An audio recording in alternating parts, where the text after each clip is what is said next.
ಐತಿಹಾಸಿಕ ವರ್ಷದಲ್ಲಿ ಸಾಂಕೇತಿಕವಾಗಿ ಪ್ರತಿ ಸಾಲು ರಾಜ್ಯ ಮಟ್ಟದ ರಾಷ್ಟ್ರ ಮಟ್ಟದ ತರಬೇತಿ ಕಾರ್ಯಕ್ರಮಗಳನ್ನು ಸ್ಪರ್ಧಾತ್ಮಕ ಪರೀಕ್ಷಾ ತರಬೇತಿ ಕೇಂದ್ರದಿಂದ ಆಯೋಜಿಸಿಕೊಂಡು ಬರುವುದು ರೂಢಿಯಾಗಿದೆ. ಅದೇ ರೀತಿಯಲ್ಲಿ ಈ ವರ್ಷ ಈ ಒಂದು ಬೆಳ್ಳಿ ಹಬ್ಬವನ್ನು ಆಚರಿಸಿಕೊಂಡಿರುವ ಕರ್ನಾಟಕ ರಾಜ್ಯ ಮುಕ್ತ ವಿಶ್ವವಿದ್ಯಾಲಯದ ಇತಿಹಾಸದಲ್ಲಿ ಮತ್ತೊಂದು ಮೈಲಿಗಲ್ಲು. KS ಮತ್ತು ಸ್ಪರ್ಧಾತ್ಮಕ ಪರೀಕ್ಷೆಗಳ ತರಬೇತಿ ಕಾರ್ಯಕ್ರಮವನ್ನು ಈ ದಿನ ನಾವು ಉದ್ಘಾಟನೆ ಮೂಲಕ ಆಯೋಜಿಸಿಕೊಂಡಿದ್ದೇವೆ. ಈ ಕಾರ್ಯಕ್ರಮಕ್ಕೆ ಗಣ್ಯರೆಲ್ಲ ಭಾಗವಹಿಸಿದ್ದಾರೆ. ಕಾರ್ಯಕ್ರಮಕ್ಕೆ ಪ್ರಾರ್ಥನೆಯನ್ನ ಮಾಡುವ ಮೂಲಕ ಶಿವಕುಮಾರ್ ಅವರು ಚಾಲನೆ ಕೊಡಬೇಕು ಅಂತ ಕೇಳ್ಕೊಳ್ತೀನಿ. ಆಡಿರಿ ರಾಗಗಳ, ನುಡಿಸಿರಿ ತಾಳಗಳ, ಹಚ್ಚಿರಿ ದೀಪಗಳ, ಹಾಕಿರಿ ಧೂಪಗಳ. ಆಡಿರಿ ರಾಗಗಳ, ನುಡಿಸಿರಿ ತಾಳಗಳ, ಹಚ್ಚಿರಿ ದೀಪಗಳ, ಹಾಕಿರಿ ಧೂಪಗಳ, ಹಚ್ಚಿರಿ ದೀಪಗಳ, ಹಾಕಿರಿ ಧೂಪಗಳ.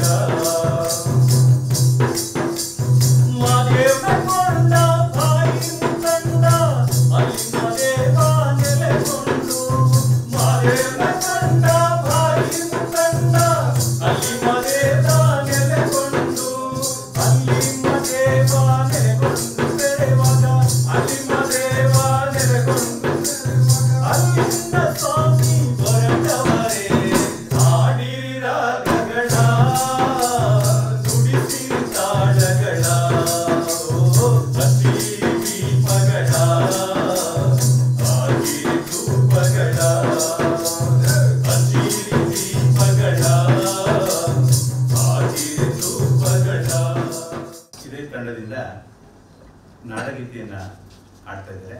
ತಾವೆಲ್ಲರೂ ಇದಕ್ಕೆ ಧ್ವನಿಯಾಗಬೇಕು ಅಂತ ಕೇಳ್ಕೊಳ್ತೀವಿ. ಭಾರತ ಜನನಿಯ ತನುಜಾತೆ, ಜಯ ಹೇ ಕರ್ನಾಟಕ ಮಾತೆ, ಜಯ ಸುಂದರ ನದಿ ವನಗಳ ನಾಡಿ, ಜಯ ಹೇ ರಸ ಋಷಿಗಳ ಬೀಡೆ. ಜಯ ಭಾರತ ಜನನಿಯ ತನುಜಾತೆ, ಜನನಿಯ ಜೋಗುಳ ವೇದದ ಕೋಶ, ಜನನಿಗೆ ಜೀವವು ನಿನ್ನ ವೇಷ. ಹಸುವಿನ ಗಿರಿಗಳ ಸಾಲೆ, ನಿನ್ನಯ ಕೊರಳಿನ ಮಾಲೆ, ಕಪಿಲ ಪತಂಗನ ಗೌತಮ ಜನನು, ಭಾರತ ಜನನಿಯ ತನುಜಾತೆ, ಜಯ ಭಾರತ ಜನನಿಯ ತನುಜಾತೆ. ಸರ್ವ ಜನಾಂಗದ ಶಾಂತಿಯ ಕೋಟ, ರಸಿಕರ ಗಂಗಳ ಸೆಳೆಯುವ ನೋಟ. ಹಿಂದೂ ಕ್ರೈಸ್ತ ಮುಸಲ್ಮಾನ, ಪಾರಸಿಕ ಜೈನರು ಧ್ಯಾನ. ಜನಗಣ ಓದುವ ದೊರೆಗಳ ನಾಮ, ರಾಯಕ ವೈಣಿಕರ ರಾಮ. ಜಯ ಭಾರತ ಜನನಿಯ ತನುಜಾತೆ, ಕನ್ನಡ ನುಡಿ ಕುಣಿದಾಡುವ ದೇಹ, ಕನ್ನಡ ತಾಯಿಯ ಮಕ್ಕಳ ದೇಹ. ಜಯ ಭಾರತ ಜನನಿಯ ತನುಜಾತೆ, ಜಯ ಹೇ ಕರ್ನಾಟಕ ಮಾತೆ, ಜಯ ಸುಂದರ ನದಿ ವನಗಳ ನಾಡೆ, ಜಯ ಹೇ ರಸ ಋಷಿಗಳ ಬೀಡೆ. ಜಯ ಭಾರತ ಜನನಿಯ ತನುಜಾತೆ, ಜಯ ಹೇ ಕರ್ನಾಟಕ ಮಾತೆ, ಜಯ ಸುಂದರ ನದಿ ವನಗಳ ನಾಡೆ, ಜಯ ಹೇ ರಸ ಋಷಿಗಳ ಬೀಡೆ. ಜಯ ಭಾರತ ಜನನಿಯ ತನುಜಾತೆ.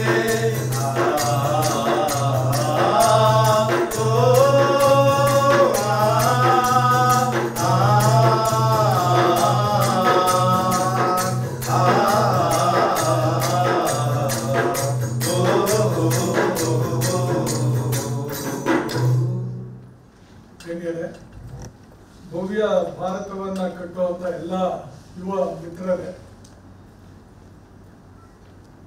ಈ ಶತಮಾನವನ್ನ ನಾಲೆಡ್ಜ್ ಯುಗ ಅಂತ ಹೇಳಿದ್ರು. ನಾಲೆಡ್ಜ್, ಜ್ಞಾನದ ಯುಗ. ಜ್ಞಾನ ಯಾರಿಗಿರ್ತದೆ ಅವರು ಈ ಶತಮಾನದಲ್ಲಿ ತಮ್ಮ ತನವನ್ನು ಆಳ್ತಾರೆ ಅಂತ ಅಂದ್ಬಿಟ್ಟು ನಮ್ಮ ನೆಚ್ಚಿನ ಪ್ರಧಾನಮಂತ್ರಿಗಳು ಹಾಗೂ ಇಂದಿನ ರಾಷ್ಟ್ರಪತಿಗಳಾಗಿದ್ದಂಥ ಅಬ್ದುಲ್ ಕಲಾಂ ಅವರು ಹೇಳಿದಂಥ ಮಾತು. ಡಾಕ್ಟರ್ ಶರಣಪ್ಪ ಜಿ ಹಲ್ಸೆ ಅವರು ಅವರ ಇದನ್ನ ಬಯೋಡೇಟಾ ನೋಡ್ತಾ ಇದ್ದಾಗ ಅತ್ಯಂತ ದೀರ್ಘವಾದಂತಹ ಆಡಳಿತದಲ್ಲಿ ಅನುಭವ, ಎಲ್ಲ ಶೈಕ್ಷಣಿಕ ರಂಗದಲ್ಲಿ ಅನುಭವ, ಕಂಪ್ಯೂಟರ್ ಇದ್ರಲ್ಲಿ ಅನುಭವ, ಎಲ್ಲ ರಂಗದಲ್ಲೂ ಕೂಡ ಸಂಪೂರ್ಣ ಅನುಭವವನ್ನ ಗಳಿಸ್ಕೊಂಡಿರ್ತಕ್ಕಂಥ ಡಾಕ್ಟರ್ ಶರಣಪ್ಪ ಹಲಸೆ ಅವರು ನಮ್ಮ ವಿಶ್ವವಿದ್ಯಾಲಯದ ಕುಲಪತಿಗಳಾಗಿ ಅವರು ತಮ್ಮ ಸಾರಥ್ಯವನ್ನು ವಹಿಸಿಕೊಂಡಿದ್ದಾರೆ. ಬೀದರ್ ಜಿಲ್ಲೆ ಬಾಲ್ಕಿ ತಾಲೂಕು ಜೈಗಾನ್ ಗ್ರಾಮದವರು. ಅಲ್ಲಿಂದ ಬಂದು ಅವರು ನಡ್ಕೊಂಡು ಇಡೀ ಬದುಕನ್ನ ನಾವು ಸಮಗ್ರವಾಗಿ ನೋಡಿದಾಗ ಪ್ರತಿಯೊಂದು ಇದ್ರಲ್ಲೂ ಕೂಡ ಅವರು ತಮ್ಮದೇ ಆದಂತ ಒಂದು ಛಾಪನ್ನ ಈ ನಾಡಿಗೆ ಇದಕ್ಕೆ ಅವರು ಕೊಟ್ಕೊಂಡು ಬಂದಿದ್ದಾರೆ ಶೈಕ್ಷಣಿಕ ಕ್ಷೇತ್ರಕ್ಕೆ ಅನ್ನೋದನ್ನ ಹೇಳ್ಬೋದು. ಪ್ರತಿಷ್ಠಿತ ಮೈಸೂರು ಜಿಲ್ಲೆಯ ಸೂಪರಿಂಟೆಂಡೆಂಟ್ ಆಫ್ ಪೊಲೀಸ್ ಆಗಿ ಭಾರತದ ಆಡಳಿತ ಸೇವೆ ಪೊಲೀಸ್ ಸೇವೆಯ ಅತ್ಯಂತ ಜವಾಬ್ದಾರಿಯುತವಾದ ಅಧಿಕಾರಿಗಳಾಗಿರ್ತಕ್ಕಂಥವರು ಚೇತನ್ ಅವರು.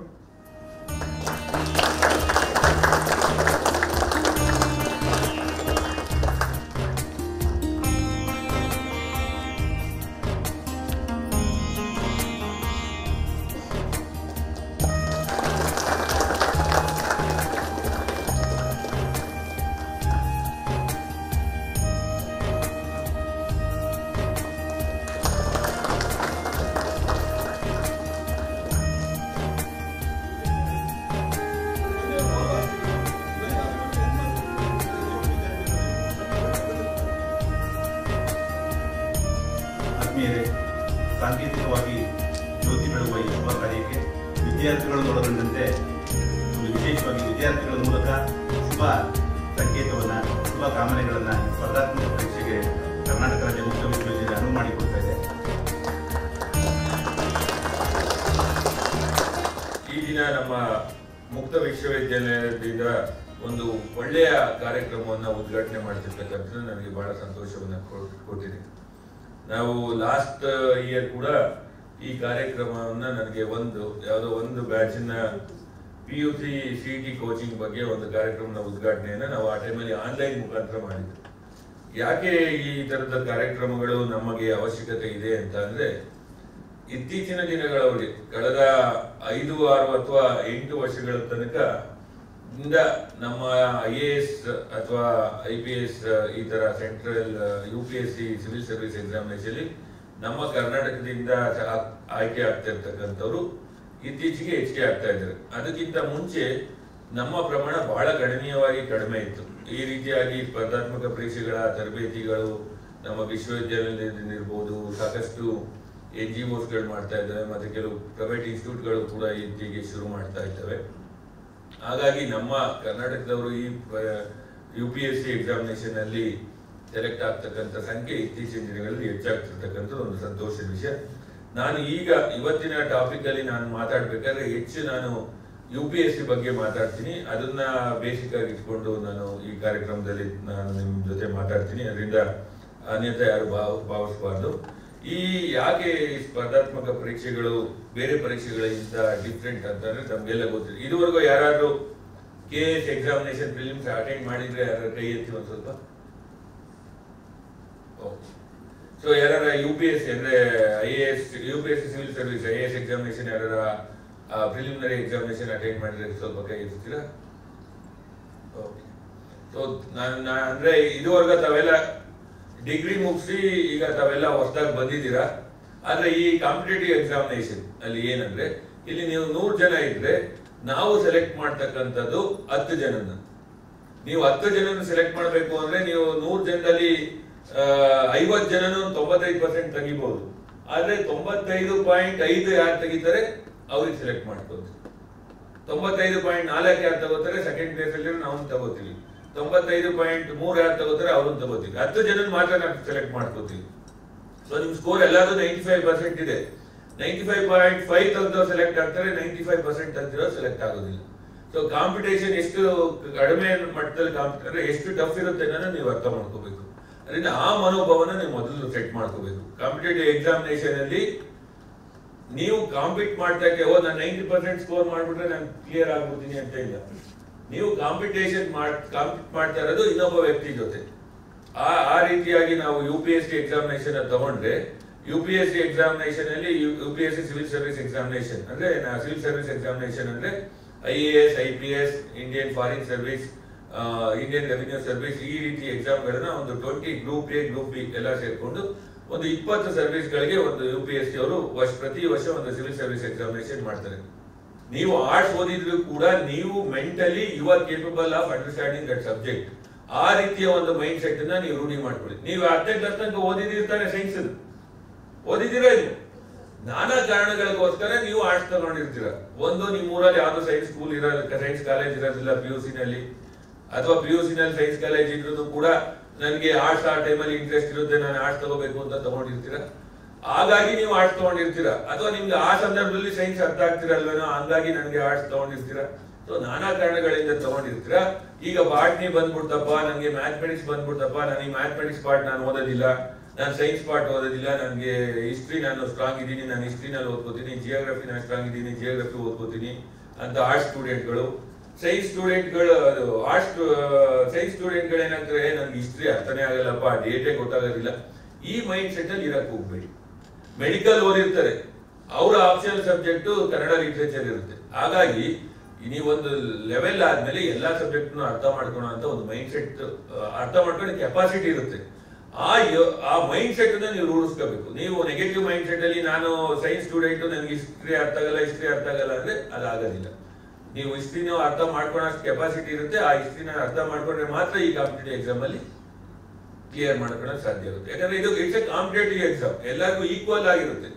ಹಿಸ್ಟ್ರಿ ಓದೋರು ಸೈನ್ಸ್ ಓದ್ಬೇಕು, ಸೈನ್ಸ್ ಓದೋರು ಕಾಮರ್ಸ್ ಓದ್ಬೇಕು, ಕಾಮರ್ಸ್ ಓದೋರು ಹಿಸ್ಟ್ರಿ ಓದ್ಬೇಕು. ಸೊ ಎಲ್ಲಾ ಸಬ್ಜೆಕ್ಟ್ ಕೂಡ ಈಕ್ವಲ್ ಮಾರ್ಕ್ಸ್ ಗಳಿರುತ್ತೆ. ಫಾರ್ ಎಕ್ಸಾಂಪಲ್ ನಾನು UPSC ಪ್ರಿಲಿಮಿನರಿ ಎಕ್ಸಾಮಿನೇಷನ್ ಬರ್ತೀನಿ. ಪ್ರಿಲಿಮಿನರಿ ಎಕ್ಸಾಮಿನೇಷನ್ ಅಲ್ಲಿ 2 ಪೇಪರ್ ಇರುತ್ತೆ. ಒಂದು general studies 1, general studies 2. General studies 1 200 marks ಇರುತ್ತೆ, ಜನರಲ್ ಸ್ಟಡೀಸ್ 2 200 ಮಾರ್ಕ್ಸ್ ಇರುತ್ತೆ. ಜನರಲ್ ಸ್ಟಡೀಸ್ 2 ನಲ್ಲಿ ರೀಸನಿಂಗು ಆ ತರ ಈ ತರದ್ದು ಇಂಗ್ಲಿಷ್ ಅಲ್ಲಿ ಕೆಲವು ಯಾವ ಜನರಲ್ ಸ್ಟಡೀಸ್ 2 ನಲ್ಲಿ ಏನಿದೆ ಆ ಪೇಪರ್ ನೀವು 33% ಮಾತ್ರ ತೆಗಿಬೇಕು. 33% ತೆಗೆದ್ರೆ ಜನರಲ್ ಸ್ಟಡೀಸ್ 1 ಪೇಪರ್ ಅವ್ರು ಕೌಂಟ್ ಮಾಡ್ತಾರೆ. ಜನರಲ್ ಸ್ಟಡೀಸ್ 1 ನಲ್ಲಿ 200 ಮಾರ್ಕ್ಸ್ ಏನಿರುತ್ತೆ, ಹಿಸ್ಟ್ರಿ ಸಬ್ಜೆಕ್ಟ್ ಇರುತ್ತೆ, ಜಿಯೋಗ್ರಫಿ ಇರುತ್ತೆ, ಎಕನಾಮಿಕ್ಸ್ ಇರುತ್ತೆ, ಪೊಲಿಟಿಕಲ್ ಸೈನ್ಸ್ ಇರುತ್ತೆ, ಮ್ಯಾಥಮೆಟಿಕ್ಸ್ ಕೆಲವು ಕ್ವಶನ್ಸ್ ಗಳಿರುತ್ತೆ, ಬಾಟ್ನಿ ಇರುತ್ತೆ, ಜುವಾಲಜಿ ಇರುತ್ತೆ, ಈಗ ಹೊಸದಾಗಿ ಕಂಪ್ಯೂಟರ್ ಸೈನ್ಸ್ ಬಗ್ಗೆ ಕೆಲವು ಕ್ವಶನ್ಸ್ ಗಳಿರುತ್ತೆ, ಜೊತೆಗೆ ಕರೆಂಟ್ ಅಫೇರ್ಸ್ ಜನರಲ್ ನಾಲೆಜ್ ಬಗ್ಗೆ ಕ್ವಶನ್ಸ್ ಗಳಿರುತ್ತೆ. ಸೊ ಎಲ್ಲವನ್ನು ಈಗ ಫಾರ್ ಎಕ್ಸಾಂಪಲ್ 200 ಮಾರ್ಕ್ಸ್ಗೆ 50 ಮಾರ್ಕ್ಸ್ ಹಿಸ್ಟ್ರಿ ಕೇಳೋದಿಲ್ಲ, 20 ಮಾರ್ಕ್ಸ್ಗೆ 25 ಮಾರ್ಕ್ಸ್ಗೆ ಹಿಸ್ಟ್ರಿ ಕೇಳ್ತಾರೆ, 20 ಮಾರ್ಕ್ಸ್ಗೆ ಜಿಯೋಗ್ರಫಿ ಕೇಳ್ತಾರೆ. ಎಲ್ಲದಕ್ಕೂ ಅದೇ ಇರೋಂಥ ವಿಷಯ ಇರುತ್ತೆ. ನೀವು ಯಾವುದೇ ಒಂದು ಟಾಪಿಕ್ ನ ಮಿಸ್ ಮಾಡ್ಕೊಂಡ್ರು ಕೂಡ ನಿಮ್ಮ ಸಕ್ಸಸ್ ರೇಷಿಯೋ ಕಡಿಮೆ ಆಗ್ತಾ ಹೋಗುತ್ತೆ. ಅದರಿಂದ ಎಲ್ಲಾ ಸಬ್ಜೆಕ್ಟ್ ಅಲ್ಲೂ ನೀವು ಸ್ವಲ್ಪ ನಾಲೆಜ್ ತಗೋಬೇಕಾಗುತ್ತೆ. ಎಲ್ಲದರಲ್ಲೂ ನೀವು ಸ್ವಲ್ಪ ನಾಲೆಜ್ ತಗೋಬೇಕು ಅಂದ್ರೆ ಬೇಸಿಕ್ ಏನಂತ ಅಂದ್ರೆ ನೀವೇನು 5, 6, 7, 8, 9, 10 ಬುಕ್ ಓದಿದ್ರಲ್ಲ ಮುಂಚೆ, ಫಾರ್ ಎಕ್ಸಾಂಪಲ್ ನೀವು ಸೈನ್ಸ್ ಸ್ಟೂಡೆಂಟ್ ಇದ್ರೆ ಈಗ ನೀವು ಹೋಗಿ 5ನೇ ಕ್ಲಾಸ್ ಹಿಸ್ಟ್ರಿ ಬುಕ್, 6ನೇ ಕ್ಲಾಸ್ ಹಿಸ್ಟ್ರಿ ಬುಕ್, 7ನೇ ಕ್ಲಾಸ್ ಹಿಸ್ಟ್ರಿ ಬುಕ್, 8ನೇ ಕ್ಲಾಸ್ ಹಿಸ್ಟ್ರಿ ಬುಕ್, 9, 10 ಹಿಸ್ಟ್ರಿ ಬುಕ್ಗಳು ಓದಿ. ಆಗ ನಿಮ್ಗೆ ಸಬ್ಜೆಕ್ಟ್ ಅದು ಬೇಗ ಅರ್ಥ ಆಗುತ್ತೆ. ಸೊ 5ನೇ ಕ್ಲಾಸ್ ಅಥವಾ 8, 9, 10 ಹಿಸ್ಟ್ರಿ ಬುಕ್ ತಗೊಂಡು ಹೋದ್ರೆ ನಿಮ್ಗೆ ಆ ಸಬ್ಜೆಕ್ಟ್ ಬಗ್ಗೆ ಡೆಫಿನೆಟ್ ಆಗಿ ಜ್ಞಾನ ಬರುತ್ತೆ. ಆಗ ನಿಮ್ ಕ್ಲಾಸಲ್ಲಿ ಕೂತ್ಕೊಂಡ್ರೆ ನಿಮ್ಗೆ ಅರ್ಥ ಆಗುತ್ತೆ. ಅದರಿಂದ ಸೈನ್ಸ್ ಆರ್ಟ್ಸ್ ಸ್ಟೂಡೆಂಟ್ಗಳು ಅಷ್ಟೇ ಸೈನ್ಸ್ ಬಗ್ಗೆ, ಈಗ ಸೈನ್ಸ್ ಮಾಸ್ಟರ್ ಏನೋ ಪಾಠ ಮಾಡ್ಬಿಟ್ರಪ್ಪ ನನ್ಗೆ ಏನು ಅರ್ಥ ಆಗ್ತಿಲ್ಲ ಅನ್ನೋ ಮನೋಭಾವ ಬೇಡ. ಹೋಗ್ಬಿಟ್ಟು 8, 9 ಅದ್ರದ್ದು ನೀವು ಏನ್ ಓದಿರ್ತೀರಾ ಆ ಸಬ್ಜೆಕ್ಟ್ ಅನ್ನು ತಗೊಂಡು ಓದಿ. ಈಗ ನಿಮ್ಗೆ ಆ ಸಬ್ಜೆಕ್ಟ್ ಓದಿದ್ಮೇಲೆ ಇದು ಚೆನ್ನಾಗಿ ಅರ್ಥ ಆಗುತ್ತೆ. ಆಗ ನೀವು ಕಾಂಪಿಟೇಟಿವ್ ಎಕ್ಸಾಮ್ಗೆ ಪ್ರಿಪೇರ್ ಆಗಿ ಎಕ್ಸಾಮ್ ಬರೆಯೋದಕ್ಕೆ ನೀವು ಮೆಂಟಲಿ ರೆಡಿ ಆಗ್ತೀರಾ. ಆಗ ಯಾವುದೇ ಸಬ್ಜೆಕ್ಟ್ ಬಗ್ಗೆ ಕೇಳಿದ್ರು ಕೂಡ ಕ್ವಶನ್ಸ್ಗಳನ್ನ ಅರ್ಥ ಮಾಡ್ಕೊತೀವಿ. ಇಲ್ಲಿ ನಾವು ಪಾಠ ಮಾಡ್ತಕ್ಕಂಥವ್ರೆಲ್ಲ ಏನ್ ಮಾಡ್ತೀವಿ, ದಾರಿ ಹೇಳ್ತೀವಿ. ನೀವು ಸ್ಟ್ರೈಟ್ ಹೋಗ್ಬೇಕು, ಸ್ಟ್ರೈಟ್ ಹೋಗಿ ಎಡಗಡೆ ತಿಳ್ಕೊಂಡ್ರೆ ಇನ್ನೊಂದು 50 ಮೀಟರ್ ಮುಂದಕ್ಕೆ ಹೋದ್ಮೇಲೆ ಮತ್ತೆ ಬಲಗಡೆ ತಿಳ್ಕೊಂಡು 30 ಮೀಟರ್ ಹೋದ್ರೆ ಅಲ್ಲಿ ಮೈನ್ ಆಫೀಸ್ ಇರುತ್ತೆ, ಅಲ್ಲಿಂದ ಆಚೆಗೆ ಹೋದ್ರೆ ನಿಮ್ಗೆ ಹುಣಸೂರು ರೋಡ್ ಸಿಗುತ್ತೆ ಅಂತ ಇಲ್ಲಿ ಕೂತ್ಕೊಂಡು ಪಾಠ ಮಾಡ್ತೀವಿ ನಾವು. ಬಟ್ ನೀವು ಅಲ್ಲಿಗೆ ಹೋಗ್ಬೇಕು ಅಂದ್ರೆ ನೀವೆಲ್ಲಿ ಹೋದ್ರೆ ಮಾತ್ರ ನಿಮ್ಗೆ ಸಾಧ್ಯ ಆಗುತ್ತೆ. ಆಗ ಮಾತ್ರ ನೀವು ಅಲ್ಲಿ ದಾರಿ ಡೆಸ್ಟಿನೇಷನ್ ತಲುಪೋದಕ್ಕೆ ಆಗುತ್ತೆ. ಅದರಿಂದಾಗಿ ಆ ಮನಸ್ಥಿತಿನಲ್ಲೂ ಕೂಡ ನೀವು ಇರ್ಬೇಕು. ಏನು ಪಾಠ ಮಾಡ್ತಿದ್ದಾರೆ ಇವ್ರು ಡೈರೆಕ್ಷನ್ ತೋರಿಸ್ತಾ ಇರ್ತಾರೆ, ಕಂಪ್ಲೀಟ್ ಮಾಡ್ತಕ್ಕಂಥ ಜವಾಬ್ದಾರಿ ಯಾರ್ದಿದೆ, ನಿಮ್ಮ ಮೇಲಿದೆ. ಆ ಮನಸ್ಥಿತಿನಲ್ಲಿ ಇದ್ರೆ ಮಾತ್ರ ನೀವು ಎಕ್ಸಾಮಿನೇಷನ್ ಕ್ಲಿಯರ್ ಮಾಡ್ಬೋದು. ಮೊದಲನೇದಾಗಿ ಏನೋ ಒಂದು ಸಿಲೆಬಸ್ ಇಲ್ಲ ಅಂತ ಅಂದ್ರೂ ಕೂಡ ಒಂದು ಸಿಲೆಬಸ್ ಕಾಪಿ ಕೊಟ್ಟಿರ್ತಾರೆ. ತಾವು KAS ಪ್ರಿಲಿಮಿನರಿ ಸಿಲೆಬಸ್ ಕಾಪಿ ತೆಗೆದು, ಪ್ರಿಲಿಮಿನರಿ ಎಕ್ಸಾಮಿನೇಷನ್ ನೋಟಿಫಿಕೇಶನ್ ಅಲ್ಲಿ ತೆಗೆದು ನೋಡಿ, ಒಂದು ಸಿಲೆಬಸ್ ಕಾಪಿ ಅಂತ ಕೊಟ್ಟಿರ್ತಾರೆ. ಹಿಸ್ಟ್ರಿನಲ್ಲಿ ancient history, medieval history, modern history, modern Indian history ಅಂತ, ಅಥವಾ ವರ್ಲ್ಡ್ ಹಿಸ್ಟ್ರಿ ಯೂಶಲಿ ಇರೋದಿಲ್ಲ. ಅಥವಾ ಜಿಯೋಗ್ರಫಿನಲ್ಲಿ ಇಂಡಿಯನ್ ಜಿಯೋಗ್ರಫಿ, ಕ್ಲೈಮೇಟ್ ಚೇಂಜಸ್ ಅದು ಇದು ಏನೋ ಒಂದು ಸ್ವಲ್ಪ ಕೊಟ್ಟಿರ್ತಾರೆ. ಆ ಸಿಲೆಬಸ್ ಕಾಪಿನ ದಯವಿಟ್ಟು ನೀವು UPA KS ಎಕ್ಸಾಮಿನೇಷನ್ ಪ್ರಿಪೇರ್ ಆಗ್ತಿದ್ರೆ ಅಥವಾ PDO ಎಕ್ಸಾಮಿನೇಷನ್ ಪ್ರಿಪೇರ್ ಆಗ್ತಿದ್ರೆ ಅಥವಾ PSI ಎಕ್ಸಾಮಿನೇಷನ್ ಪ್ರಿಪೇರ್ ಆಗ್ತಿದ್ರೆ ಏನೋ ಒಂದು ಸಿಲೆಬಸ್ ಕಾಪಿ ಎಕ್ಸಾಮ್ ನೋಟಿಫಿಕೇಶನ್ ಕೊಟ್ಟಿರ್ತಾರೆ. ಆ ಸಿಲೆಬಸ್ ಕಾಪಿನ ಪ್ರಿಂಟ್ಔಟ್ ತಗೊಂಡು ನೀವು ಎಲ್ಲಿ ಓದ್ತೀರಾ ಅದ್ರ ಮೇಲ್ಗಡೆ ಅಂಟಿಸ್ಕೊಳ್ಳಿ, ಅದ್ರ ಮುಂದ್ಗಡೆ ಅಂಟಿಸ್ಕೊಳ್ಳಿ. ಡೈಲಿ ಒಂದ್ 2 ನಿಮಿಷ ಆ ಸಿಲೆಬಸ್ ಕಾಪಿನ ನೋಡಿ. ಜಸ್ಟ್ ಸುಮ್ಮನೆ ಯಾವ್ದೋ ಒಂದು ಟಾಪಿಕ್ ಇರುತ್ತೆ, ಅದರಲ್ಲಿ ಕ್ಲೈಮೆಟಿಕ್ ಚೇಂಜ್ ಅಂತ ಕೊಟ್ಟಿರ್ತಾರೆ. ಕ್ಲೈಮೆಟಿಕ್ ಚೇಂಜ್ ಅಂದ್ರೆ ಏನಾರ ಕ್ವಶನ್ ಕೇಳ್ಬೋದು, ಬಟ್ ಆ ಟಾಪಿಕ್ ಓದ್ತಾ ಇದ್ರೆ ನಿಮ್ಗೆ ಓಕೆ ಕ್ಲೈಮೆಟಿಕ್ ಚೇಂಜ್ ಬಗ್ಗೆ ಏನ್ ಕ್ವಶನ್ಸ್ ಬರ್ಬೋದು ಅಂತ ಗೊತ್ತಾಗುತ್ತೆ. ಎರಡನೇದು, ಇದು ಒಂದು ಪಾಯಿಂಟ್. ಎರಡನೇದು ಇಂಪಾರ್ಟೆಂಟ್ ಪಾಯಿಂಟ್, ಇದು ನಾನು first ಹೇಳಿದ್ಕಿಂತ second important point.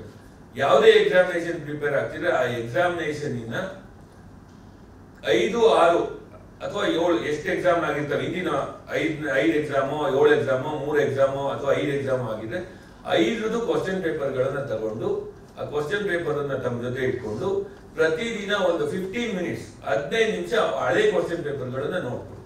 So ನಿಮಗೆ ಬೆಸ್ಟ್ ಅಂತ ಅಂದ್ರೆ ನಿಮ್ಗೆ ಕೆಲವು PDO ಎಕ್ಸಾಮಿನೇಷನ್ ಮಾಡಿ 5-6 ವರ್ಷ ಆಗಿರುತ್ತೆ, KS ಎಕ್ಸಾಮ್ ಮಾಡೋದು ಕೂಡ 5-6 ವರ್ಷ ಆಗಿರುತ್ತೆ. ಅದರಿಂದ ನೀವು UPSC ವೆಬ್ಸೈಟ್ ಹೋಗಿ ಇಂಗ್ಲಿಷ್ ಅಲ್ಲಿ ಇರುತ್ತೆ ಕ್ವಶನ್ ಪೇಪರ್ಸ್.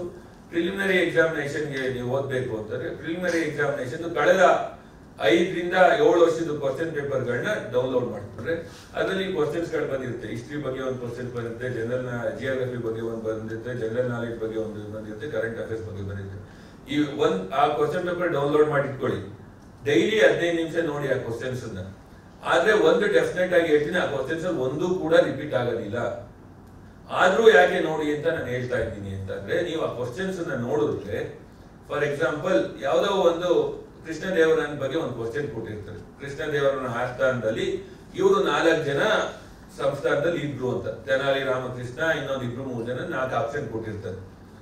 ಆ ಕ್ವಶನ್ ಯಾವ ರೀತಿ ಫ್ರೇಮ್ ಮಾಡಿರ್ತಾರೆ, 2014ರಲ್ಲಿ ಯಾವ ರೀತಿ ಕ್ವಶನ್ ಫ್ರೇಮ್ ಆಗುತ್ತೆ, 2020ರಲ್ಲಿ ಯಾವ ರೀತಿ ಫ್ರೇಮ್ ಆಗಿರುತ್ತೆ, ಚೇಂಜಸ್ ಯಾವ ರೀತಿ ಆಗ್ತಾ ಇರುತ್ತೆ ಅನ್ನೋದು ಗೊತ್ತಾಗುತ್ತೆ ನಿಮ್ಗೆ. 2014ರಲ್ಲಿ ಏನಾಗಿತ್ತು ಅಥವಾ ನಾವು ಬರೆಯಬೇಕಾದ್ರೆ ಎಕ್ಸಾಮ್ ಹೆಂಗಿತ್ತು, ಕೃಷ್ಣದೇವನ ಆಸ್ಥಾನದಲ್ಲಿ ಈ ಕೆಳಗಿನ ಮಂತ್ರಿಗಳ ವಿದೂಷಕರು ಇದ್ರು. 1ನೇ ತೆನಾಲಿ ರಾಮ, 2ನೇ ಇನ್ನೊಬ್ಬ, 3ನೇ ಇನ್ನೊಬ್ಬ, 4ನೇ ಇನ್ನೊಬ್ಬ, ABCD ಅಂತ ಇತ್ತು. ಇದ್ರಲ್ಲಿ ಯಾರಿದ್ರು ಅಂತ ಸೆಲೆಕ್ಟ್ ಮಾಡಿ ಅಂತಂದ್ರೆ ಎಲ್ಲರೂ ಕೂಡ ತೆನಾಲಿ ರಾಮ ಗೊತ್ತಾಗ್ಬಿಡ್ತಾ ಇತ್ತು. ತೆನಾಲಿ ರಾಮನ ನಾವು ಸೆಲೆಕ್ಟ್ ಮಾಡ್ಕೊತಾ ಇದ್ವಿ. ಇದು 2010ಕ್ಕಿಂತ ಮುಂಚೆ. ಈಗೇನಾಗಿದೆ, ತೆನಾಲಿ ರಾಮ, BCD ಕೊಡ್ತಾ ಇಲ್ಲ. ಬದಲು ಏನ್ ಮಾಡ್ತಾರೆ, 1 ಅಂತ ಹಾಕ್ತಾರೆ. B ಬದಲು 2, 3, 4 4 ಜನದ ಹೆಸರು ಕೊಡ್ತಾರೆ. ಈಗ ಕ್ವಶನ್ ಹೆಂಗಿದೆ, ಕ್ವಶನ್ ಏನಿದೆ, 1 only, B 1, 2, 3 only, C only 2 and 4, D none of the above. ಈ ಪ್ಯಾಟರ್ನ್ ಈ ರೀತಿ ಚೇಂಜ್ ಆಗ್ತಾ ಇದೆ. ಸೊ ಯಾಕೆ ನಾನು ಕ್ವಶನ್ ಪೇಪರ್ ಓದಿ ಅಂತ ಹೇಳ್ತೀನಿ, ಯಾಕೆ ಕ್ವಶನ್ ಪೇಪರ್ ನೆಕ್ಸ್ಟ್ ಇಯರ್ ಅದು ಇನ್ನೂ ಎಷ್ಟು ಟಫ್ ಆಗ್ಬೋದು ಅನ್ನೋದು ನಿಮ್ಮ ಮನಸ್ಥಿತಿಗೆ ಬರುತ್ತೆ. ನೀವಾಗ ಈ ಕೃಷ್ಣದೇವನ ಆಸ್ಥಾನದಲ್ಲಿ ಕ್ವಶನ್ ಮತ್ತೆ ರಿಪೀಟ್ ಆಗದೇ ಇರ್ಬೋದು, ಆದ್ರೆ ಅಕ್ಬರ್ನ ಆಸ್ಥಾನದ್ದು ರಿಪೀಟ್ ಆಗೋ ಚಾನ್ಸಸ್ ಇರುತ್ತೆ. ಅಕ್ಬರ್ ಆಸ್ಥಾನದ ಮೇಲೆ ಇದೇ ರೀತಿ ಕ್ವಶನ್ ಫ್ರೇಮ್ ಮಾಡ್ಬೋದು, ಅಥವಾ ಇನ್ಯಾರೋ ಒಬ್ರು ರಾಜನ ಆಸ್ಥಾನದಲ್ಲಿ ಇದ್ರು ಅಂತ. ನೀವು ಆ ಸಬ್ಜೆಕ್ಟ್ ನ ಓದ್ಬೇಕಾದ್ರೆ ಆ question paper, history question papers ಹಳೆಯವನ್ನ ಓದ್ಬಿಟ್ಟು ಯಾವ ರೀತಿ ಮಾಡಿ ಕ್ವಶನ್ ಪೇಪರ್ ಡೌನ್ಲೋಡ್ ಮಾಡ್ಕೊಡ್ರಿ. ನೀವು ಇವತ್ತು ಹಿಸ್ಟ್ರಿ ಸಬ್ಜೆಕ್ಟ್ ಓದ್ತಾ ಇದ್ದೀರಾ, ಹಿಸ್ಟ್ರಿ ಸಬ್ಜೆಕ್ಟ್ ಗಳು ಹಳೆ ಕ್ವಶನ್ಸ್ ಗಳು ಯಾವ್ಯಾವ ಇದೆ, ಮಾಡರ್ನ್ ಇಂಡಿಯನ್ ಹಿಸ್ಟ್ರಿನಲ್ಲಿ ಹಳೆ ಕ್ವಶನ್ ಪೇಪರ್ ಗಳು ಯಾವ್ಯಾವ, ಕ್ವಶನ್ಸ್ ಗಳು ಯಾವ್ಯಾವ ಇದ್ದಾವೆ ಓದ್ಕೊಳ್ಳಿ. ಆ ಓದ್ಕೊಂಡು ನೀವು ಇಲ್ಲಿ ಓದ್ತಾ ಇದ್ರೆ ಈ ಸಬ್ಜೆಕ್ಟ್ ನೀವು ಓದ್ತಾ ಇದ್ದೀರಾ ಆ ಸಬ್ಜೆಕ್ಟ್ ಅಲ್ಲಿ ಅಥವಾ ಆ ಟಾಪಿಕ್ ಅಲ್ಲಿ ಯಾವ ರೀತಿ ಕ್ವಶನ್ ಫ್ರೇಮ್ ಆಗ್ಬೋದು ಅಂತ ನಿಮ್ ಮನಸ್ಸಲ್ಲಿ ಕ್ವಶನ್ ರೂಢಿ ಆಗ್ತಾ ಬರುತ್ತೆ. 1919ರಲ್ಲಿ ಸಾಕಷ್ಟು ಇವೆಂಟ್ ಗಳಾಗ್ತವೆ. ರೌಲೆಟ್ ಆಕ್ಟ್ ಆಗುತ್ತೆ, ಮತ್ತೆ ಖಿಲಾಫತ್ ಮೂವ್ಮೆಂಟ್ ನಡೆಯುತ್ತೆ, ಮತ್ತೆ ಏನು ವಂಗ ಎಂತ ಚಳವಳಿ ಗಾಂಧೀಜಿ ಅವ್ರದ್ದು ರಸಾಕಾರ ಚಳವಳಿ ಆಗುತ್ತೆ, ಜಲಿಯನ್ ವಾಲಾಬಾಗ್ ಆಗುತ್ತೆ. ಸೊ ಕ್ವಶನ್ ಅಲ್ಲಿ ಹೆಂಗಿರುತ್ತೆ UPSC ನಲ್ಲಿ, ಇವು 4 ಕೊಟ್ಬಿಟ್ಟು ಅಸೆಂಡಿಂಗ್ ಆರ್ಡರ್ ಹಾಕಿ ಅಂತ ಹೇಳ್ತಾರೆ. ಸೊ ಜಲಿಯನ್ ವಾಲಾಬಾಗ್ ನಡೆದಿದ್ದು ಏಪ್ರಿಲ್ ಅಲ್ಲಿ, ಖಿಲಾಫತ್ ಮೂವ್ಮೆಂಟ್ ನಡೆದಿದ್ದು ಯಾವಾಗ, ಗಾಂಧೀಜಿಯವರು ಅಸಹಕಾರ ಚಳವಳಿಗೆ ಕಾಲ್ ಕೊಟ್ಟಿದ್ದು ಯಾವ ಡೇಟಿಂದ.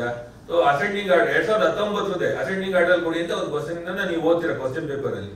ಸೊ ನೀವು ಈ ಕ್ವಶನ್ ಪೇಪರ್ ಓದಿದ್ರೆ ಅದು 2019 ರಿಪೀಟ್ ಆಗದಲ್ಲೇ ಇರ್ಬೋದು. 2035ರಲ್ಲಿ ಇದೇ ರೀತಿ 4 ಅಥವಾ 2032ರಲ್ಲಿ ಪೂನಾ ಪ್ಯಾಕ್ಟ್ ಆದಾಗ ಒಂದು 3-4 ಇವೆಂಟ್ ಗಳು ಆಗ್ತಾ ಇರ್ತವೆ. ಗಾಂಧೀಜಿನ ಯಾವಾಗ ಜೈಲಿಗೆ ಕಳಿಸಿದ್ರು, ಪೂನಾ ಪ್ಯಾಕ್ಟ್ ಯಾವಾಗ ಆಯ್ತು, ಸೆಕೆಂಡ್ ರೌಂಡ್ ಟೇಬಲ್ ಕಾನ್ಫರೆನ್ಸ್ ಯಾವ ಡೇಟ್ ಅಲ್ಲಿ ಆಯ್ತು, ಇದನ್ನ ಅಸೆಂಡಿಂಗ್ ಆರ್ಡರ್ ಮಾಡಿ ಅಂತ ಕೇಳಬಹುದು. ನೀವು ಓದ್ತಾ ಇದ್ರೆ ಸಿಲೆಬಸ್ ಹಿಸ್ಟ್ರಿದಲ್ಲಿ ಓದ್ತಾ ಇದ್ರೆ ಈ ಟಾಪಿಕ್ ಅಲ್ಲಿ ಈ ರೀತಿ ಕ್ವಶನ್ ಫ್ರೇಮ್ ಮಾಡ್ಬೋದು ಅಂತ ನಿಮ್ ತಲೆನಲ್ಲಿ ಬರುತ್ತೆ. ಏನಕ್ಕೆ ಇದು ಬರಬೇಕು ಅಂತ ಅಂದ್ರೆ ನೀವು ಎಕ್ಸಾಮಿನೇಷನ್ ಅಲ್ಲಿ ಆನ್ಸರ್ ಮಾಡಬೇಕಾದ್ರೆ ಈ ರೀತಿ ನಿಮ್ಗೆ ತಲೆನಲ್ಲಿ ಬಂದ್ರೆ ಎಕ್ಸಾಮಿನೇಷನ್ ಆನ್ಸರ್ ಮಾಡಬೇಕಾದ್ರೆ ಈ ಒಂದು ಕ್ವಶನ್ಗೆ ನೀವು ತಗೊಳಕ್ಕಂತ ಟೈಮು 2 ನಿಮಿಷ ಆಗಿದ್ರೆ ನೀವು ಕರೆಕ್ಟ್ ಆಗಿ ಈ ರೀತಿ ಪ್ರಿಪೇರ್ ಆದ್ರೆ ಅದನ್ನ 25 ಸೆಕೆಂಡಿಗೆ ಆನ್ಸರ್ ಫೈಂಡ್ ಔಟ್ ಮಾಡ್ತೀರಾ. ಒಂದು ಕ್ವಶನ್ಗೆ ನೀವು 25 ಸೆಕೆಂಡ್ಗೆ ಆನ್ಸರ್ ನ ಫೈಂಡ್ ಔಟ್ ಮಾಡಿದ್ರೆ ನಿಮ್ಗೆ ಆ ಕ್ವಶನ್ ಅಲ್ಲಿ ನಿಮ್ಗೆ 35 ಸೆಕೆಂಡ್ ಉಳಿಯುತ್ತೆ ಆನ್ಸರ್ ಮಾಡ್ಬೇಕಾದ್ರೆ. ನಿಮಗೆ ಟೈಮ್ ಸೇವ್ ಆಗುತ್ತೆ ಎಕ್ಸಾಮಿನೇಷನ್. ಈ ಎಕ್ಸಾಮಿನೇಷನ್ ನಿಮ್ಗೆ ಎಲ್ಲಾದ್ರೂ ಗೊತ್ತಿರ್ಬೋದು, ಆದ್ರೆ ನಿಮ್ಗೆ ಕೊಟ್ಟಿರ್ತಕ್ಕಂಥ 2 ಅವರ್ಸ್ ಅಲ್ಲಿ ಕಂಪ್ಲೀಟ್ ಮಾಡ್ಬೇಕಾ ಆನ್ಸರ್ ಗಳನ್ನ ಫೈಂಡ್ ಔಟ್ ಮಾಡ್ಬೇಕು. ನಂಗೆ ಎಲ್ಲ ಗೊತ್ತಿದೆಯಪ್ಪ, 200 ಮಾರ್ಕ್ಸ್ ಅಲ್ಲಿ 100 ಕ್ವಶನ್ಸ್ ಇದಾವೆ, ನಾನು 50 ಕ್ವಶನ್ಸ್ಗೆ ಕ್ಲೀನ್ ಆಗಿ ಮಾಡಿದೀನಿ ಅಂದ್ರೆ ಇನ್ನು 50 ಕ್ವಶನ್ ಬಿಟ್ಟು ಬಂದಿರ್ತಾರೆ. ಸೊ ಇದು ಟೈಮ್ ಮ್ಯಾನೇಜ್ಮೆಂಟ್ಗೂ ಕೂಡ ಅನುಕೂಲ ಆಗುತ್ತೆ. ಸೊ ಒಂದು, ನೀವು ಓದ್ಬೇಕಾದ್ರೆ ಈ ಕ್ವಶನ್ ಬರುತ್ತೆ ಅಂತ ಒಂದು ಮನಸ್ಥಿತಿ ನಿಮ್ಮ ಮನಸ್ಸಲ್ಲಿ ಬರುತ್ತೆ. ಎರಡನೇದು, ಟೈಮು ಕೂಡ ನೀವು ಸೇವ್ ಮಾಡ್ತೀರಾ. ಇದಕ್ಕೆ 20 ಸೆಕೆಂಡ್ ಅಲ್ಲಿ ಆನ್ಸರ್ ಮಾಡಿದ್ರೆ ಆ ಕ್ವಶನ್ಗೆ ನೀವೆಲ್ಲ ಯೂಶಲಿ ಏನ್ ಮಾಡ್ತಾರೆ, 100 ಕ್ವಶನ್ಸ್ ಇರುತ್ತೆ ಅಥವಾ 120 ಕ್ವಶನ್ ಇರುತ್ತೆ, 120 ಮಿನಿಟ್ ಇರುತ್ತೆ, 2 ಅವರ್ ಇರುತ್ತೆ, 60 120 ಮಿನಿಟ್ ಅಥವಾ 100 ಕ್ವಶನ್ಸ್ ಇರುತ್ತೆ. ಅಂದ್ರೆ ಒಂದು ಕ್ವಶನ್ಗೆ ನಿಮ್ಗೆ 1 ಮಿನಿಟ್ ಮಾತ್ರ ಟೈಮ್ ಇರುತ್ತೆ ಅಪ್ರಾಕ್ಸಿಮೇಟ್ ಅವರೇಜ್. ಈ ಕ್ವಶನ್ ಅನ್ನ ನೀವು 30 ಸೆಕೆಂಡ್ ಮಾಡ್ಬಿಟ್ರೆ ಇನ್ನು 30 ಸೆಕೆಂಡ್ ನಿಮ್ಗೆ ಉಳಿತಾಯ ಆಗುತ್ತೆ. ಅದನ್ನ ನೀವು ಬೇರೆದಕ್ಕೆ ಯಾವ್ದೋ ಮ್ಯಾಥಮೆಟಿಕ್ಸ್ ಪ್ರಾಬ್ಲಮ್ ಸಾಲ್ವ್ ಮಾಡ್ಬೇಕಾದ್ರೆ ನೀವು ಟೈಮ್ ಸ್ಪೆಂಡ್ ಮಾಡಿದ್ರು ಕೂಡ ನಿಮ್ಗೆ ಅದು ಹೊರೆ ಆಗೋದಿಲ್ಲ. ಜನರಲ್ ಸ್ಟಡೀಸ್ ಒಂದು ಪೇಪರ್ ಬಗ್ಗೆ ನಾನು ಆಲ್ರೆಡಿ ಹೇಳಿದೆ, 200 ಮಾರ್ಕ್ಸ್ ಇರುತ್ತೆ ಪೇಪರು.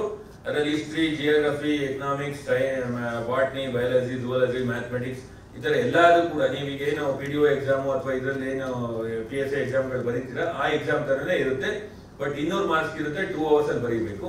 ಇದೆ ಜನರಲ್ ಸ್ಟಡೀಸ್ 2 ಪೇಪರ್ ಅಲ್ಲಿ comprehension, interpersonal skills including communication skills, logical reasoning and analytical ability, decision making, problem solving, general mental ability, basic numeracy ಈ ತರದ ಟಾಪಿಕ್ ಇರುತ್ತೆ. ಫಾರ್ ಎಕ್ಸಾಂಪಲ್ ಇದರಲ್ಲಿ ಮಿಕ್ಸ್ ಬ್ಯಾಂಕಿಂಗ್ ಎಕ್ಸಾಮ್ ಗಳಿಗೆ ಕೆಲವು mathematics question ತರ ಇರುತ್ತೆ, ಕೆಲವು ಇಂಗ್ಲಿಷ್ ಇರುತ್ತೆ. ಅಂದ್ರೆ ಕಷ್ಟ ಏನಿರೋದಿಲ್ಲ. ಈ ಜನರಲ್ ಸ್ಟಡೀಸ್ 2 ಪೇಪರ್ದು ನಿಮ್ಗೆ ಮಾರ್ಕ್ಸ್ ಕೌಂಟ್ ಆಗೋದಿಲ್ಲ. ಆದ್ರೆ 33% ಜನರಲ್ ಸ್ಟಡೀಸ್ ಪೇಪರ್ 2 ನಲ್ಲಿ ತೆಗೆದ್ರೆ ಮಾತ್ರ ಜನರಲ್ ಸ್ಟಡೀಸ್ ಪೇಪರ್ 1 ನ ಕೌಂಟ್ ಮಾಡ್ತಾರೆ. ಜನರಲ್ ಸ್ಟಡೀಸ್ 1 ಪೇಪರ್ ಅಲ್ಲಿ ನಾನು ಆಗ್ಲೇ ಹೇಳ್ದಂಗೆ ಈ 200 ಮಾರ್ಕ್ಸ್ ಇರುತ್ತಲ್ಲ, ಅದರಲ್ಲಿ ನೀವೇನ್ ಸ್ಕೋರ್ ಮಾಡ್ತೀರಾ 200 ಮಾರ್ಕ್ಸ್ಗೆ, ಅದ್ರ ಮೇಲೆ ನಿಮ್ಗೆ ಮೇನ್ಸ್ ಸೆಲೆಕ್ಟ್ ಮಾಡ್ಕೋತಾರೆ. General studies 2 paper only qualifying 33% minimum ತೆಗಿಬೇಕು. ಸೊ ಅದರಿಂದ ಜನರಲ್ ಸ್ಟಡೀಸ್ 2 ಪೇಪರ್ ಎಷ್ಟು ಕೊಡ್ಬೇಕು ಇಂಪಾರ್ಟೆನ್ಸ್ ಎಷ್ಟು ಕೊಟ್ಟು ಜನರಲ್ ಸ್ಟಡೀಸ್ 1ಗೆ 100% ಇಂಪಾರ್ಟೆನ್ಸ್ ಕೊಡಿ. ಅದ್ರ ಮಾರ್ಕ್ಸ್ ಮೇಲೆ ನಿಮ್ಗೆ ಮೇನ್ಸ್ ಎಕ್ಸಾಮಿನೇಷನ್ ಗೆ ಸೆಲೆಕ್ಟ್ ಮಾಡ್ಕೋತಾರೆ. ಮೇನ್ ಅಲ್ಲಿ ಅಥವಾ ಜೂನ್ ಅಲ್ಲಿ ಎಕ್ಸಾಮಿನೇಷನ್ ಆದ್ರೆ ಜುಲೈ ಎಂಡಿಂಗ್ ಅಲ್ಲಿ ನಿಮ್ಗೆ ರಿಸಲ್ಟ್ ಕೊಡ್ತಾರೆ. ಜುಲೈ ಎಂಡಿಂಗ್ ಅಲ್ಲಿ ಅಥವಾ ಆಗಸ್ಟ್ ಫಸ್ಟ್ ವೀಕ್ ಅಲ್ಲಿ ರಿಸಲ್ಟ್ ಕೊಟ್ರೆ ಅಕ್ಟೋಬರ್ ಎಂಡ್ ಅಥವಾ ನವೆಂಬರ್ ಫಸ್ಟ್ ವೀಕ್ ಅಲ್ಲಿ ಜನರಲ್ ಮೇನ್ಸ್ ಎಕ್ಸಾಮಿನೇಷನ್ ನಡೆಯುತ್ತೆ. ಮೇನ್ಸ್ ಎಕ್ಸಾಮಿನೇಷನ್ ಮತ್ತೆ ಇಂಟರ್ವ್ಯೂ ಎರಡು ಸೇರಿ ನಿಮ್ಗೆ ಸುಮಾರು 2025 ಮಾರ್ಕ್ಸ್ಗೆ ಎಕ್ಸಾಮಿನೇಷನ್ ನಡೆಯುತ್ತೆ. ಅದರಲ್ಲಿ 275 ಮಾರ್ಕ್ಸ್ ಇಂಟರ್ವ್ಯೂ, ಅಂದ್ರೆ ಇಂಟರ್ವ್ಯೂ ಪರ್ಸನಾಲಿಟಿ ಟೆಸ್ಟ್ ಅಂತ ಇರುತ್ತೆ. ಉಳಿದಂತ 1750 ಮಾರ್ಕ್ಸ್ಗೆ ಸುಮಾರು 7 ಪೇಪರ್ಗಳಿರ್ತವೆ.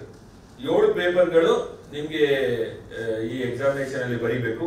ಒಂದು general studies paper 1, general studies paper 2, general studies paper 3, general studies paper 4 ಅಂತ 4 ಜನರಲ್ ಸ್ಟಡೀಸ್ ಪೇಪರ್ಗಳಿರ್ತವೆ. ಒಂದು ಎಸ್ಸೆ ಇರುತ್ತೆ, 2 ಆಪ್ಷನಲ್ ಪೇಪರ್ ಇರುತ್ತೆ. ಒಟ್ಟು 7 ಪೇಪರ್ಗಳಿರ್ತವೆ.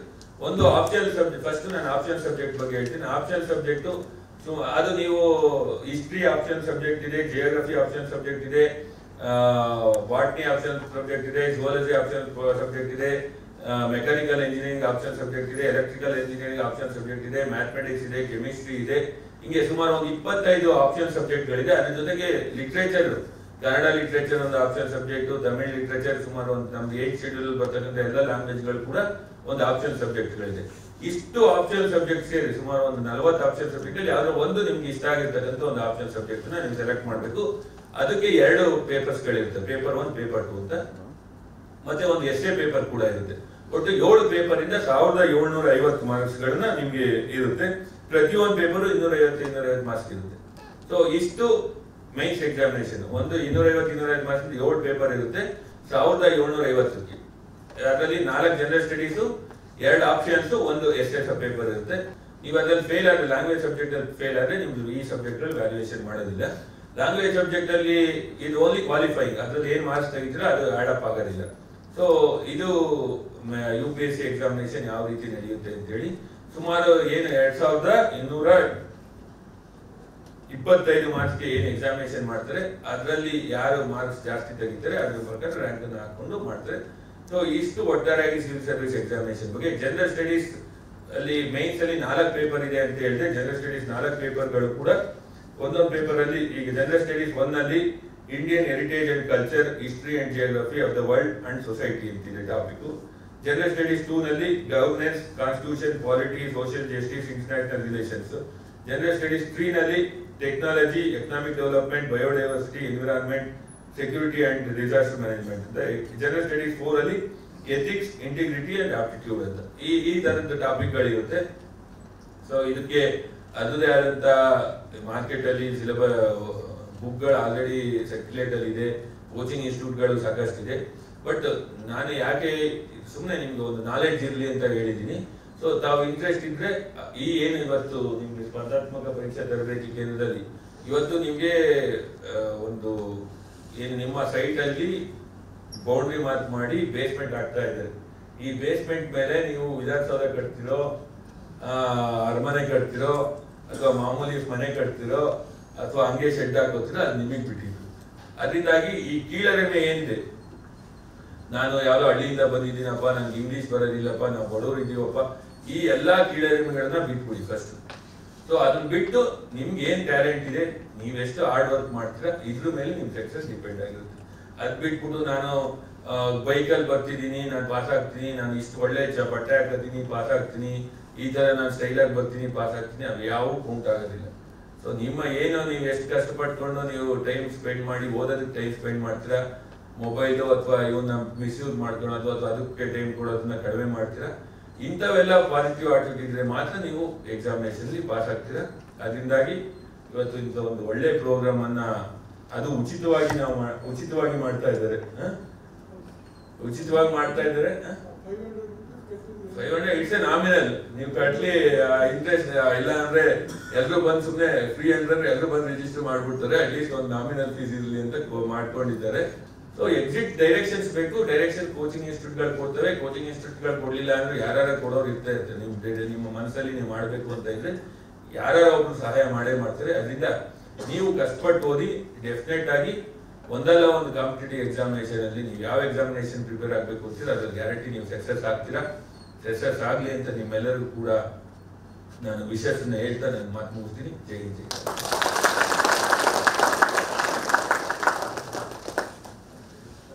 ಸ್ಪರ್ಧಾತ್ಮಕ ಪರೀಕ್ಷೆ ಎಂದರೇನು, ಓದುವ ಹವ್ಯಾಸದ ರೀತಿ ನೀತಿಗಳು, ವಿದ್ಯಾರ್ಥಿಗಳಿಗೆ ಕಿವಿ ಮಾತು, ಜೊತೆಗೆ ಈ ಸ್ಪರ್ಧಾತ್ಮಕ ಪರೀಕ್ಷೆಗಳಲ್ಲಿ ಪಠ್ಯಕ್ರಮದ ಪಾತ್ರ, ಹಳೆಯ ಪ್ರಶ್ನೆ ಪತ್ರಿಕೆಗಳ ಪಾತ್ರ, ಇವುಗಳನ್ನ ಸವಿಸ್ತಾರವಾಗಿ ತಮ್ಮ ಅನುಭವದ ಅಂಚಿನಲ್ಲಿ ನಿಮ್ಮ ಮುಂದೆ ಪ್ರಸ್ತುತಪಡಿಸಿದಂಥ ಮೈಸೂರು ಜಿಲ್ಲಾ ಪೊಲೀಸ್ ವರಿಷ್ಠಾಧಿಕಾರಿಯಾದಂಥ ಆರ್ ಚೇತನ್ IPS ಅವರಿಗೆ ಕರ್ನಾಟಕ ರಾಜ್ಯ ಮುಕ್ತ ವಿಶ್ವವಿದ್ಯಾಲಯದ ಪರವಾಗಿ ಉತ್ಪೂರ್ವ ವಂದನೆಗಳು.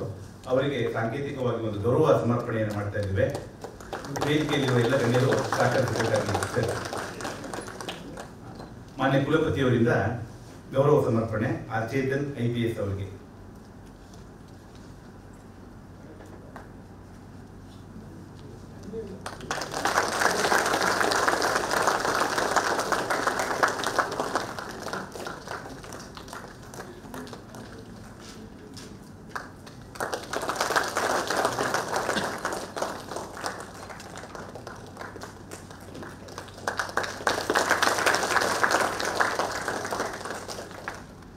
ಈ ದಿನ ಈಗಾಗಲೇ ಚೇತನ್ ಅವರು ಸಾಕಷ್ಟು ತಮಗೆ ಮಾಹಿತಿಯನ್ನು ಕೊಟ್ಟಿದ್ದಾರೆ. ನಾನು ಒಂದು ಮಾತನ್ನು ಇಲ್ಲಿ ಹೇಳಲಿಕ್ಕೆ ಇಚ್ಛೆ ಪಡ್ತೇನೆ. ಯಾವುದೇ ಕಾಂಪಿಟೇಟಿವ್ ಎಕ್ಸಾಮ್ 100 ಮೀಟರ್ ಡ್ಯಾಶ್ ಅಲ್ಲ, ಇಟ್ಸ್ ಎ ಮ್ಯಾರಥಾನ್. ಮ್ಯಾರಥಾನ್ ರೀತಿ ನಿಧಾನಕ್ಕೆ ಓಡಬೇಕು, ಗುರಿ ಮುಟ್ಟಬೇಕು. ಯಾಕಂದರೆ ಈಗ ಫಾರ್ ಎಕ್ಸಾಂಪಲ್ KS ಎಕ್ಸಾಮ್ ತಗೊಂಡ್ರೆ ಅಲ್ಲಿ ಜನರಲ್ ಮೆರಿಟ್ ಅವ್ರಿಗೆ 5 ಅಟೆಂಪ್ಟ್ ಇದೆ. 5 ಅಟೆಂಪ್ಟಲ್ಲಿ ನೀವು ಕ್ಲಿಯರ್ ಮಾಡ್ಬೋದು. ಯಾರೇ ಒಂದು ಫೋಕಸ್ ಆಗಿದ್ದರೆ ಪ್ಲಸ್ ಡೆಡಿಕೇಶನ್ ಹಾರ್ಡ್ ವರ್ಕ್ ಇದ್ದರೆ ತಾವು ಕ್ಲಿಯರ್ ಮಾಡ್ಬೋದು. ಬೇರೆ ಕ್ಯಾಟಗರಿಯವ್ರಿಗೆ ಅನ್ಲಿಮಿಟೆಡ್ ಅಟೆಂಪ್ಟ್ಸ್ ಇರುತ್ತೆ. ಬಟ್ ಏನಂದರೆ ಏಜ್ ಫ್ಯಾಕ್ಟ್ರು ತುಂಬ ಇಂಪಾರ್ಟೆಂಟ್. ಸೊ ಇಲ್ಲಿ ನಾನು ಹೇಳಲಿಕ್ಕೆ ಇಚ್ಛೆ ಪಡೋದು, it's not a 100 metre dash. ನೀವು ಅದನ್ನು ತಿಳ್ಕೊಳ್ಳೇಬೇಡಿ. ನೀವು ಎಲ್ಲ ಎನಿಥಿಂಗ್ ಅಂಡರ್ ದಿ ಸನ್ ನೀವು ಓದಬೇಕು ಕಾಂಪಿಟೇಟಿವ್ ಎಕ್ಸಾಮ್ಸ್ಗೆ. ಎನಿಥಿಂಗ್ ಅಂಡರ್ ದಿ ಯೂನಿವರ್ಸ್ ಅಂತ ಹೇಳಿದ್ರು. It's anything under the sun. You have to study and focus ಇರಬೇಕು. ತುಂಬ ಫೋಕಸ್ ಯಾವುದೇ ವಿಷಯ ತಗೊಂಡ್ರೆ ಫೋಕಸ್ ಆಗಿ ಅದಕ್ಕೆ ನೋಟ್ಸ್ಗಳನ್ನು ಮಾಡ್ಕೋಬೇಕು. ಈಗೆಲ್ಲ ಸಾಫ್ಟ್ ಕಾಪಿ ಎಲ್ಲ ಇದೆ, ಫೈನ್, ಬಟ್ ಆದ್ರೂ ನೀವು ಕೈಯಲ್ಲಿ ಬರೀತೀರಲ್ಲ ಅದು ನಿಮಗೆ ತುಂಬ ಇಂಪಾರ್ಟೆಂಟ್ ಆಗಿ ನಿಮ್ಮ ಮನಸ್ಸಿಗೆ ನಾಟೋ ರೀತಿ ಆಗುತ್ತೆ. 10 ಸಾರಿ ಓದೋದು 1 ಸಾರಿ ಬರೆಯೋದು ಒಂದೇ ಅಂತ ಹೇಳ್ತಾರೆ. ಅದೇ ರೀತಿ ನೀವು ಬರವಣಿಗೆನೂ ಬೆಳೆಸ್ಕೋಬೇಕು. ನೀವು ಎಲ್ಲರೂ ಹೋಗುವಂಥ ಪಾತ್ಸಲ್ಲೇ ಹೋದರೆ ಅಲ್ಲಿ ನಿಮಗೆ ಕಾಂಪಿಟೇಷನ್ನು ಪ್ರತಿ ವರ್ಷವೂ ಬೆಳೀತಾನೆ ಹೋಗುತ್ತೆ. ನೀವು ಯಾವಾಗಲೂ ಅಷ್ಟೇ think differently, but you should focus hard. ಇಷ್ಟು ಹೇಳಿ ಅವಕಾಶ ಮಾಡಿಕೊಟ್ಟ ವಿಶ್ವವಿದ್ಯಾಲಯಕ್ಕೆ ಧನ್ಯವಾದಗಳನ್ನು ಹೇಳ್ತಾ ನಿಮ್ಗೆಲ್ರಿಗೂ ಶುಭವಾಗಲಿ. ಇವೆಲ್ಲ ಒಳ್ಳೆ ಸ್ಕೋರ್ ಮಾಡಿ ಕಾಂಪಿಟೇಟಿವ್ ಎಕ್ಸಾಮ್ಸು ನಾನು ಹೇಳಿದಾಗೆ ಇಟ್ಸ್ ಎ ಮ್ಯಾರಥಾನ್. ನಿಧಾನಕ್ಕೆ ಓಡಿ ಸ್ಪೀಡ್ ಪಿಕಪ್ ಮಾಡಿ ಗುರಿ ಮುಟ್ತೀರಾ. Thank you. ವಿಶ್ವವಿದ್ಯಾಲಯದ ಹಣಕಾಸು ಅಧಿಕಾರಿಯವರಾದಂಥ ಡಾಕ್ಟರ್ ಎ ಖಾದರ್ ಪಾಷಾ ಅವರು ತಮ್ಮ ಸ್ವಂತ ವಿಷಯವನ್ನು ವಿದ್ಯಾರ್ಥಿಗಳ ಮುಂದೆ ಪ್ರಸ್ತುತಪಡಿಸಿದ್ದಾರೆ. ಅವರಿಗೆ ಪೂರ್ವಕ ಧನ್ಯವಾದಗಳು. ಮುಂದೆ ಪರೀಕ್ಷಾಂಗದ ಕುಲಸಚಿವರಾದ professor K B Praveen sir ಅವರು 1-2 ನಿಮಿಷ ತಮ್ಮ ಒಂದು ಅನುಭವವನ್ನು ಹಂಚಿಕೊಳ್ಬೇಕು ಅಂತ ಕೇಳ್ಕೊಳ್ತೀನಿ. ನಾನು ಹೇಳಲಿಕ್ಕೆ ಆಸೆ ಪಡ್ತಕ್ಕಂಥ ವಿಚಾರ ಇನ್ನೊಂದಿದೆ. ನಾನು ಸುಮಾರು ಜನನ್ನ ಕೇಳ್ತೀನಿ, ಯಾಕೆಂದ್ರೆ ನಾನು ಕೂಡ ಮೈಸೂರು ಯೂನಿವರ್ಸಿಟಿ ಪ್ರೊಫೆಸರ್. ನಾನು ಕೇಳಿದಾಗ ಸುಮಾರು ಜನ ಹೇಳ್ತಕ್ಕಂಥದ್ದು ಕೆಲವು ವಿಚಾರಗಳಷ್ಟೇ. ನಾನು IAS ಮಾಡಬೇಕು, IPS ಮಾಡಬೇಕು, ದೊಡ್ಡ ಸ್ಥಾನಕ್ಕೆ ಹೋಗ್ಬೇಕು, ಒಳ್ಳೆ ಕೆಲಸ, ಅದು ಹೆಚ್ಚು ಸಂಬಳ ಬರ್ತದೆ, ಒಳ್ಳೆ ಸವಲತ್ತುಗಳು ಸಿಗ್ತದೆ, ಹಾಗೆ ಹೀಗೆ. ಆಯ್ತು, ಸರಿ, ಅವೆಲ್ಲವೂ ಬೇಕು. ಅದಕ್ಕಿಂತ ಮಹತ್ತರವಾದಂತ ಒಂದು ಸಂಗತಿ ಇದೆ, ಅದನ್ನ ಅವರು ಮನಸ್ಸಿಗೆ ತಗೊಂಡಿರಲ್ಲ ಬಹುಶಃ. ಅನೇಕರಿಗೆ ಆಮೇಲೆ ಅರಿವಾಗ್ತಾ ಹೋಗುತ್ತೆ, ಹೌದಲ್ಲ ಅಂತೇಳಿ. ಆ ಸಾರ್ವಜನಿಕ ಸೇವೆ ಅಂತಕ್ಕಂಥದ್ದನ್ನ ನಾನು ಇವತ್ತು ಹೈಲೈಟ್ ಮಾಡಲಿಕ್ಕೆ ಇಷ್ಟಪಡ್ತೀನಿ. ಏನಿದು ಸಾರ್ವಜನಿಕ ಸೇವೆ ಅಂದ್ರೆ, we're all workers, servants of the society. ಪ್ರತಿಯೊಬ್ಬ ಸಾರ್ವಜನಿಕರ ಪಬ್ಲಿಕ್ನ ಸರ್ವೆಂಟ್ಸ್ ನಾವು ಅಂತಕ್ಕಂಥದ್ದು ಮೊದಲು ಮನಸ್ಸಿಗೆ ತಗೊಳ್ಬೇಕು. ಯಾಕೆ ಸರ್ವೆಂಟ್ಸ್ ಆಗ್ತೀವಿ ನಾವು? Because in order to progress the nation, ರಾಷ್ಟ್ರವನ್ನು ಉನ್ನತ ಮಟ್ಟಕ್ಕೆ ತೆಗೆದುಕೊಂಡು ಹೋಗ್ಲಿಕ್ಕೆ ಜನರ ಸೇವೆಯನ್ನು ಮಾಡಬೇಕು. ಯಾಕೆಂದ್ರೆ ನಮ್ಮ ಸಂವಿಧಾನ ಹೇಳಿದೆ, ಇದು ಪ್ರಜಾಪ್ರಭುತ್ವ ಸಂವಿಧಾನ ಅಂತೇಳಿ. ಇದರ ಮೂಲ ಆಶಯವೇ ಆ ಒಂದು ಪಬ್ಲಿಕ್ ಸರ್ವಿಸ್ ಅಂತಕ್ಕಂಥ ವರ್ಡ್ ಬಂದಿರತಕ್ಕಂಥದ್ದು. ಸೊ ಸಂವಿಧಾನದಲ್ಲಿ ಏನು ನಾವು ಪ್ರಜಾಪ್ರಭುತ್ವ ಅಂತೀವಿ ಅದನ್ನ ಎತ್ತಿ ಹಿಡಿಯಲಿಕ್ಕೋಸ್ಕರ ನಾವು ಪಬ್ಲಿಕ್ ಸರ್ವೆಂಟ್ಗಳನ್ನ ನಾವು ಬೇಕು ಅಂತ ಹೇಳಿ ಈ ಎಕ್ಸಾಮಿನೇಷನ್ ಮಾಡಿ ಅದರ ಮೂಲಕ ಈಗೆಲ್ಲ ಹೇಳಿದ್ರಲ್ಲ ಅಷ್ಟೆಲ್ಲ ಸ್ಟ್ರಾಟಜಿಗಳನ್ನ, ಮಾರ್ಗೋಪಾಯಗಳನ್ನ ಉಪಯೋಗಿಸ್ಕೊಂಡು ನಾವು ಹೆಕ್ಕಿ ತೆಗಿತಾ ಇದ್ದೀವಿ ಕಾಂಪಿಟೇಷನ್ ಆಗಿ. ಮೊದಲನೇದಾಗಿ ಆ ಮನೋಭಾವನೆಯನ್ನು ನಾವು ಸರಿ ಮಾಡಿಕೊಂಡು ನಾವು ಬರೀ ಹೆಚ್ಚಿನ ಸಂಬಳಕ್ಕಲ್ಲ, ಹೆಚ್ಚಿನ ಪ್ರತಿಷ್ಠೆಯ ಪೋಸ್ಟ್ಗಳಿಗೆ ಹೋಗೋದಲ್ಲ, ದೇಶವನ್ನ ಕಾಪಾಡಲಿಕ್ಕೆ, ಜನರ ಸೇವೆ ಮಾಡಲಿಕ್ಕೆ, ಸಮಾಜ ಸೇವೆ ಮಾಡಲಿಕ್ಕೆ ನಾವು ಹೋಗ್ತಾ ಇದೀವಿ ಅಂತ ಹೇಳಿ ಮೊದಲ ಮನಸ್ಸು ತಗೊಳ್ಳಿ. ಅಲ್ಲಿಗೆ ನಿಮ್ಮ ಭಾವನೆಗಳು, ನಿಮ್ಮ ಮನಸ್ಸು, ನಿಮ್ಮ ಒಳ್ಳೆತನಗಳು ಮಿಳನ ಆದಾಗ ನಿಮ್ಮ ಓದಿನ ಜೊತೆಯಲ್ಲಿ ಎಲ್ಲವೂ ಪಾಸಿಟಿವ್, ಅಲ್ಲಿಂದನೇ ಪ್ರಾರಂಭ ಆಗಿ ನಿಮ್ಮ ಮನಸ್ಸಿಗೆ ಯಾವುದು ಖುಷಿ ಕೊಡುತ್ತೆ ಅಂತ ಆಪ್ಷನಲ್ಸ್ ತಗೊಳ್ಳಿ. ಹಾಗಂತೇಳಿ ಬೇರೆ ಸಬ್ಜೆಕ್ಟ್ ನ ನೆಗ್ಲೆಕ್ಟ್ ಮಾಡಬೇಡಿ. ಎಲ್ಲಾ ಸಬ್ಜೆಕ್ಟ್ ಸೇರಿಸ್ಕೊಂಡು ಖುಷಿಯಿಂದ ಓದಿ, ಆಸಕ್ತಿಯಿಂದ ಓದಿ, ಅದರಿಂದ ಏನೋ ಉಪಯೋಗ ಇದೆ ಅಂತ ಓದಿ. ಇವತ್ತು ಶಾಲಾ ಮಕ್ಕಳನ್ನ ನಾವು ಕೇಳಿದಾಗ ಯಾಕೆ ಓದ್ತಿದ್ದೀರ ಅಂತಂದ್ರೆ ಅವ್ರಿಗೆ ಗೊತ್ತೇ ಇರಲ್ಲ. ಯಾಕೆ ಓದ್ತಾ ಇದೀವಿ ಅಂದ್ರೆ ಮುಂದಿನ ದಿನಗಳಲ್ಲಿ ನಾವು ಒಂದು ಉತ್ತಮ ನಾಗರಿಕರಾದಾಗ ಉತ್ತಮ ನಿರ್ಧಾರಗಳನ್ನ ತಗೊಂಡು ಜೀವನ ಮಾಡಬೇಕು, ಅದರಂತೆ ಉತ್ತಮ ನಾಗರಿಕ ವ್ಯವಸ್ಥೆಯನ್ನ ನಿರ್ಮಾಣ ಮಾಡಬೇಕು, ಸಮಾಜ ಸೇವೆ ಮಾಡಬೇಕು, ಸಾರ್ವಜನಿಕ ಸೇವೆ ಮಾಡಬೇಕು. ಈ ತರ ಭಾವನೆಗಳನ್ನ ಬೆಳೆಸಲಿಕ್ಕೋಸ್ಕರ ನಾವು ಸಿವಿಲ್ ಸರ್ವಿಸ್ ಎಕ್ಸಾಮ್ ಮೂಲಕ ಕಾಂಪಿಟೇಟಿವ್ ಆಗಿ ಹೆಕ್ಕಿ ತೆಗಿತಾ ಇರ್ತಕ್ಕಂಥ ಒಂದು ಸುವ್ಯವಸ್ಥಿತ ಸಂರಚನೆಯನ್ನು ನಾವು ಮಾಡಿಕೊಂಡು ನಡೆಸ್ತಾ ಇರ್ತೀವಿ ನಮ್ಮ ದೇಶದಲ್ಲಿ. ಸೊ ಮಕ್ಕಳೇ, ಎಲ್ಲ ಶುಭವಾಗಲಿ. ನಮ್ಮ ಗೌರವಾನ್ವಿತ ಕುಲಪತಿಗಳು, ಕುಲಸಚಿವರು ಇವರೆಲ್ಲರೂ ಕೂಡ ಇದಕ್ಕೆ ಬೆನ್ನೆಲುಬಾಗಿ ಬಹಳ ಒಂದು ಒಳ್ಳೆ ಕಾರ್ಯಕ್ರಮ ಆಗ್ತಾ ಇದೆ, ಸದುಪಯೋಗ ಪಡಿಸ್ಕೊಳ್ಳಿ. ನಾನು ಹೇಳಿದಂತ ಈ ಚಿಕ್ಕ ವಿಷಯನ ಮನಸ್ಸಿಗೆ ಹಾಕೊಳ್ಳಿ, ನಿಮ್ಮ ಮನೋಭಾವನೆಯನ್ನು ಪಾಸಿಟಿವ್ ಮಾಡ್ಕೊಳ್ಳಿ. ಎಲ್ಲಿ ಒಳ್ಳೆತನ ಇರುತ್ತೋ ಅಲ್ಲಿ ನಿಮ್ಗೆಲ್ಲವೂ ಕೂಡ ಒಳ್ಳೇದಾಗ್ತಾ ಹೋಗುತ್ತೆ. ಕಡೆಯದಾಗಿ ಈ ದೇಶದ ಪ್ರಗತಿಗೆ ನಾವೆಲ್ಲರೂ ಕಾರಣರಾಗೋಣ. ಇಲ್ಲಿರ್ತಕ್ಕಂಥ ನಿಮ್ಮೆಲ್ಲ ಕಾಂಟ್ರಿಬ್ಯೂಷನ್ ಅತ್ಯಗತ್ಯ. ಪ್ರತಿಯೊಬ್ಬರು ಪ್ರಮುಖರು, ನಿಮ್ಮಲ್ಲಿ ವಿಶೇಷತೆ ಇದೆ, ವಿಶೇಷ ಚೈತನ್ಯ ಇದೆ, ಅದನ್ನ ಹೊರತನ್ನಿ. ಒಳ್ಳೆಯದಾಗಲಿ, ಶುಭವಾಗಲಿ. ಕರ್ನಾಟಕ ರಾಜ್ಯ ಮುಕ್ತ ವಿಶ್ವವಿದ್ಯಾನಿಲಯವು ಉನ್ನತ ಶಿಕ್ಷಣ ಎಲ್ಲರಿಗೂ ಎಲ್ಲೆಡೆ ಎಂಬ ಧ್ಯೇಯ ವಾಕ್ಯದೊಂದಿಗೆ ರಾಜ್ಯದಾದ್ಯಂತ ಲಕ್ಷಾಂತರ ಜನರಿಗೆ ಉನ್ನತ ಶಿಕ್ಷಣವನ್ನು ನೀಡುತ್ತಿದೆ. ಈಗ ಹೊಸದಾಗಿ ಡ್ಯೂಯಲ್ ಡಿಗ್ರಿಯನ್ನು ಪ್ರವೇಶ ಇಟ್ಟಿದೆ. ತಾವೆಲ್ಲ ತಮ್ಮ ಸ್ನೇಹಿತರಿಗೆ ತಿಳಿಸಿ ಡ್ಯೂಯಲ್ ಡಿಗ್ರಿ ಪಡೆಯಬಹುದೆಂದು ಕೋರ್ತಾ ಇದ್ದೀನಿ. ಅದಲ್ಲದೆ ಸ್ಪರ್ಧಾತ್ಮಕ ಪರೀಕ್ಷಾ ತರಬೇತಿ ಕೇಂದ್ರವು ವಿವಿ ನಿಲಯಕ್ಕೆ ಮುಖ್ಯ ಅಂಗವಾಗಿ ಕೆಲಸವನ್ನು ನಿರ್ವಹಿಸುತ್ತಾ ಇದೆ. ವಿವಿಯಲ್ಲಿ ಈ ಕೇಂದ್ರವು 2011ರಂದು ಪ್ರಾರಂಭವಾಗಿದ್ದು ಇದುವರೆಗೂ KAS, IAS, banking, KSET, UGC net, railway ಮುಂತಾದ 64ಕ್ಕೂ ಹೆಚ್ಚು ಸ್ಪರ್ಧಾತ್ಮಕ ತರಬೇತಿ ಕಾರ್ಯಕ್ರಮಗಳನ್ನು ನಡೆಸಿ 20,000 ವಿದ್ಯಾರ್ಥಿಗಳಿಗೆ ತರಬೇತಿಯನ್ನು ನೀಡಿರುವುದು ಹೆಮ್ಮೆಯ ವಿಷಯವಾಗಿದೆ. ಈ ಸ್ಪರ್ಧಾತ್ಮಕ ಪರೀಕ್ಷೆಗಳು ಕಠಿಣವಾಗಿದ್ದರೂ ಸಾಧನೆಯಿಂದ ನಿಮಗೆ ಸುಲಭವಾಗುತ್ತವೆ. ನಿಮಗೊಂದು ಗುರಿ ಇರಲೇಬೇಕು. ಈಗ ಮಹಾಭಾರತದಲ್ಲಿ ದ್ರೋಣಾಚಾರ್ಯನು ಹೇಳ್ತಾನೆ, ವಿಲುವಿದ್ಯೆ ಕಲಿಸುತ್ತ ಏನು ಅಂತ, ಅದು ಮರದಲ್ಲಿ ಏನಿದೆ ಅಂತ ಅಂದ್ರೆ ಎಲ್ಲರೂ ಅಲ್ಲಿ ಹೂವಿದೆ, ಕಾಯಿದೆ, ಎಲೆ ಇದೆ ಅಂತಾರೆ. ಆದರೆ ಅರ್ಜುನ ಮಾತ್ರ ಅಲ್ಲಿ ಹಕ್ಕಿ ಇದೆ ಅಂತ. ಅದೇ ರೀತಿ ನೀವು ಒಂದು ಗುರಿಯನ್ನು ಇಟ್ಕೋಬೇಕು. ಆ ರೀತಿ ನೀವು ಮಾಡಿಕೊಂಡು ಅರಿವೇ ಗುರು ಎಂದು ತಿಳ್ಕೊಂಡು ನಾವೆಲ್ಲ ಕಾಯಕರಾಗಿ ಚೆನ್ನಾಗಿ ಓದಿ ಸ್ಪರ್ಧೆಯಲ್ಲಿ ಗೆಲುವು ಹೊಂದಬೇಕು ಎನ್ನುವುದು ನನ್ನ ಆಸೆ. ನೀವು ನೆಗೆಟಿವ್ ಯೋಚನೆ ಮಾಡಬೇಡಿ. ಅದೇ ಸರ್ ಹೇಳಿದ್ದು, ಈ ರೀತಿ ನೀವು ಮಾಡಿಕೊಂಡು ಹೋದರೆ ನೀವೆಲ್ಲ ಗುರಿ ಮುಡ್ತೀರಿ ಎಂದು ತಿಳಿಸುತ್ತಾ, ನಿಮ್ಮ ಜೊತೆ ಈ ಶ್ರೀಯುತ ಜೈನಲ್ಲಿ ಸತ್ಯನಾರಾಯಣ ಗೌಡರು ಇದ್ದಾರೆ. ನಾವೆಲ್ಲ ಮಾನ್ಯ ಕುಲಪತಿಗಳು ನಿಮಗೆ ಏನು ಫೆಸಿಲಿಟೀಸ್ ಬೇಕೋ ವಿಶ್ವವಿದ್ಯಾನಿಲಯದಲ್ಲಿ, ಈ ಲೈಬ್ರರಿ ಆಗ್ಬೋದು, ಈ ಕಂಪ್ಯೂಟರ್ ಇರ್ಬೋದು, ಎಲ್ಲ ವ್ಯವಸ್ಥೆ ಮಾಡಿಕೊಡ್ತಾರೆ. ಅವರಿಗೆ ಈ ಅವಕಾಶವನ್ನು ನೀವು ಸದುಪಯೋಗ ಪಡಿಸ್ಕೋಬೇಕೆಂದು ತಿಳಿಸುತ್ತಾ, ಈ ಅವಕಾಶ ನೀಡಿರುವ ನಮ್ಮ ಗೌರವಾನ್ವಿತ ಮಾನ್ಯ ಕುಲಪತಿಗಳಿಗೆ ವಂದಿಸುತ್ತಾ ನಮಸ್ಕಾರ.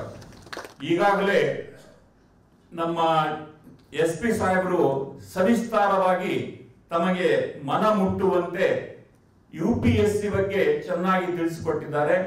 ಖಾದರ್ ಪಾಷಾ ಅವರು KS ಬಗ್ಗೆ ತಿಳಿಸಿಕೊಟ್ಟಿದ್ದಾರೆ. ಯಾಕಂದ್ರೆ ಕೊನೆಯದಾಗಿ ನಾನು ಏನು ಹೇಳಬೇಕು ಗೊತ್ತಾಗ್ತಾ ಇಲ್ಲ. ಕೊನೆ ಭಾಷಣ ಯಾವಾಗೂ ಬಹಳ ಕಷ್ಟಕರವಾಗ್ತದೆ. ಎಲ್ಲವನ್ನ ತಿಳಿಸ್ಕೊಟ್ಟಿರ್ತಾರೆ. ನಾನು ಏನ್ ಹೇಳ್ಬೇಕಂತ ಹೇಳಿದ್ದಾರೆ. ಈಗ ನಾಯ್ಡು ಎಲ್ಲ ಹೇಳೋರು, ನಾನು ಏನ್ ಹೇಳ್ಬೇಕಂದಿದ್ದೆ ಅದು ಹೇಳ್ಬಿಟ್ರು. ಆದ್ರೂ ನನ್ನ ಏನು ಅನಿಸಿಕೆ ಇದೆ, ನನ್ನ ಸಜೆಷನ್ ಏನಿದೆ ಅಂದ್ರೆ, ವಿದ್ಯಾರ್ಥಿಯ ಜೀವನದಲ್ಲಿ ನಾವು 24 ತಾಸುಗಳಿರ್ತವೆ. ಎಲ್ಲರಿಗೆ 24 ತಾಸು ಇರ್ತವೆ. ಎಸ್ಪೆಷಲಿ KS IAS ಮಾಡೋರು 24/7 ಹೇಗೆ ಉಪಯೋಗ ಪಡ್ಕೊಳ್ಬೇಕು, ಅದನ್ನ ಹೇಗೆ ಮ್ಯಾನೇಜ್ ಮಾಡಬೇಕು, ನಾವು ಟೈಮ್ ಟೇಬಲ್ ಅನ್ನ ಸೆಟ್ ಮಾಡಬೇಕಾಗ್ತದೆ. ನಮ್ಮ ಜೀವನದಲ್ಲಿ ಗುರಿ ಇಟ್ಕೊಳ್ಬೇಕು. ಆಗಲೇ ನಾವು ಅನ್ನ ಗುರಿ ಮುಟ್ಟಬಹುದು. ನಮ್ಗೆ ಏನೂ ಗುರಿ ಇರ್ಲಿಲ್ಲ ಅಂದ್ರೆ ಏನು ಮುಟ್ಲಿಕ್ಕೆ ಆಗಲ್ಲ. ಅದರ ಸಲುವಾಗಿ ಸ್ವಾಮಿ ವಿವೇಕಾನಂದ ಹೇಳ್ತಾರೆ, ಏಳಿ ಎದ್ದೇಳಿ ಎಲ್ಲಿವರೆಗೆ ಅನ್ನೋದು ನಮ್ಮ ಗುರಿ ಮುಟ್ಟು. ಏನ್ ಗುರಿ ಇರಬೇಕು? ಒಂದು KS ಆಫೀಸರ್ ಆಗ್ಬೇಕು, IAS ಆಫೀಸರ್ ಆಗ್ಬೇಕು, ದೊಡ್ಡ ಹುದ್ದೆಗೆ ಹೋಗ್ಬೇಕು, ಅದು ಎಲ್ಲ ಇರ್ಬೇಕು. ಅದು ಕೆಲವರಿಗೆ ಬರೀ ಛಲ ಇರ್ತದೆ, ಬಟ್ ಕಾರ್ಯರೂಪಕ್ಕೆ ತರಲ್ಲ. ವಿವೇಕಾನಂದ ಏನ್ ಹೇಳ್ತಾರೆ ಅಂದ್ರೆ, ಏಳಿ ಎದ್ದೇಳಿ ಅಂದ್ರೆ ಮೈಯಲ್ಲಿ ಎಂತ ಎಷ್ಟೇ ತೊಂದರೆ ಇದ್ರು ಎದ್ದು ನಾವು ಗುರಿ ಮುಟ್ಟುವವರೆಗೆ ನಾವು ನಿಲ್ಲೇಬಾರ್ದು ಅಂತ. ಅದರ ಸಲುವಾಗಿ ನಾನು ಇನ್ನೊಂದು ತಮಗೆ, especially for students, true, trust, try. ನೀವು true for what? True for your work, try for your good future. Trust, ದೇವರಲ್ಲಿ ಟ್ರಸ್ಟ್ ಮಾಡಿದ್ರೆ ನಿಮ್ಮ ಸಕ್ಸಸ್ ಖಂಡಿತ ಅಂತ ಈ ಸಂದರ್ಭದಲ್ಲಿ ಹೇಳಿ. ಮತ್ತು ಬಹಳ ಹೇಳಬೇಕಾಗಿದ್ದು, ಬಟ್ ಆದ್ರೆ ಈ ಏನು ಈ ಸಂದರ್ಭದಲ್ಲಿ ನಾವು ಯಾವಾಗಲೂ ಮೊಬೈಲ್ ಅನ್ನ ಬೇರೆ ಕಡೆ ಇಡಬೇಕು. ಅದರಲ್ಲಿ ಏನ್ ಬೇಕು ಪಾಸಿಟಿವ್ ಥಿಂಗ್ಸ್ ಅನ್ನ ಯೂಸ್ ಮಾಡಿ. ಅಂದ್ರೆ ನಮ್ಗೆ ಇನ್ಫಾರ್ಮೇಶನ್ ಬೇಕು. You should not use for the negative purpose, only positive purpose. ನಮ್ಮಲ್ಲಿ ಯಾವಾಗ್ಲೂ ನಮ್ಮ ಏನು 5 ವರ್ಷದಿಂದ ಪಂಚವಾರ್ಷಿಕ ಯೋಜನೆಗಳು ತಮ್ಗೆಲ್ಲ ಗೊತ್ತಿದೆ. 5 ವರ್ಷ ನನ್ನ ಗುರಿ ಏನಿರ್ಬೇಕು, ನಾನು 60 ವರ್ಷ ಆದ ತಕ್ಷಣ ನಾನು ಅಲ್ಲಿ ಪ್ರೆಸಿಡೆಂಟ್ ಆಗಬೇಕು, ಆ ತರ ಗುರಿ ಇಟ್ಕೊಂಡು ಹೋದ್ರೆ ನಮ್ಮ ವಿದ್ಯಾರ್ಥಿಗಳು, ಇಲ್ಲಿ ಬಂದಂತಹ ಎಲ್ಲಾ ವಿದ್ಯಾರ್ಥಿಗಳು ಒಂದಿಲ್ಲ ಒಂದು ಹುದ್ದೆಗೆ ಹೋಗ್ತಾರಂತ ನನ್ನ ಈ ಸಂದರ್ಭದಲ್ಲಿ ಹೇಳಿ ನನ್ನ 2 ಮಾತು ಮುಗಿಸ್ತೀನಿ. ಜೈ ಹಿಂದ್ ಕನ್ನಡ. ವಿದ್ಯಾರ್ಥಿಗಳ ಭವಿಷ್ಯಕ್ಕೆ ಕಿವಿ ಮಾತನ್ನು ಹೇಳಿ ಇವತ್ತಿನ ವಿದ್ಯುನ್ಮಾನ ಉಪಕರಣಗಳ ಬಗ್ಗೆ ಸಲಹೆ ನೀಡಿದಂತ ನಿಮ್ಮ ನೆಚ್ಚಿನ ಕುಲಪತಿಯವರಾದಂಥ ಪ್ರೊಫೆಸರ್ ಶರಣಪ್ಪ ವಿ ಹಲಸೆ ಸರ್ ಅವರಿಗೆ ಪೂರ್ವಕ ಧನ್ಯವಾದಗಳು. ಕಾರ್ಯಕ್ರಮದ ಕೊನೆಯ ಹಂತ ವಂದನಾರ್ಪಣೆ. ಸ್ಪರ್ಧಾತ್ಮಕ ಪರೀಕ್ಷಾ ಕೇಂದ್ರದ ಸಿಬ್ಬಂದಿ ಸಿದ್ದೇಶ್ ಅವರಿಗೆ ನಡೆಸಿಕೊಡ್ಬೇಕು ಅಂತ ಕೇಳ್ಕೊಳ್ತೀನಿ.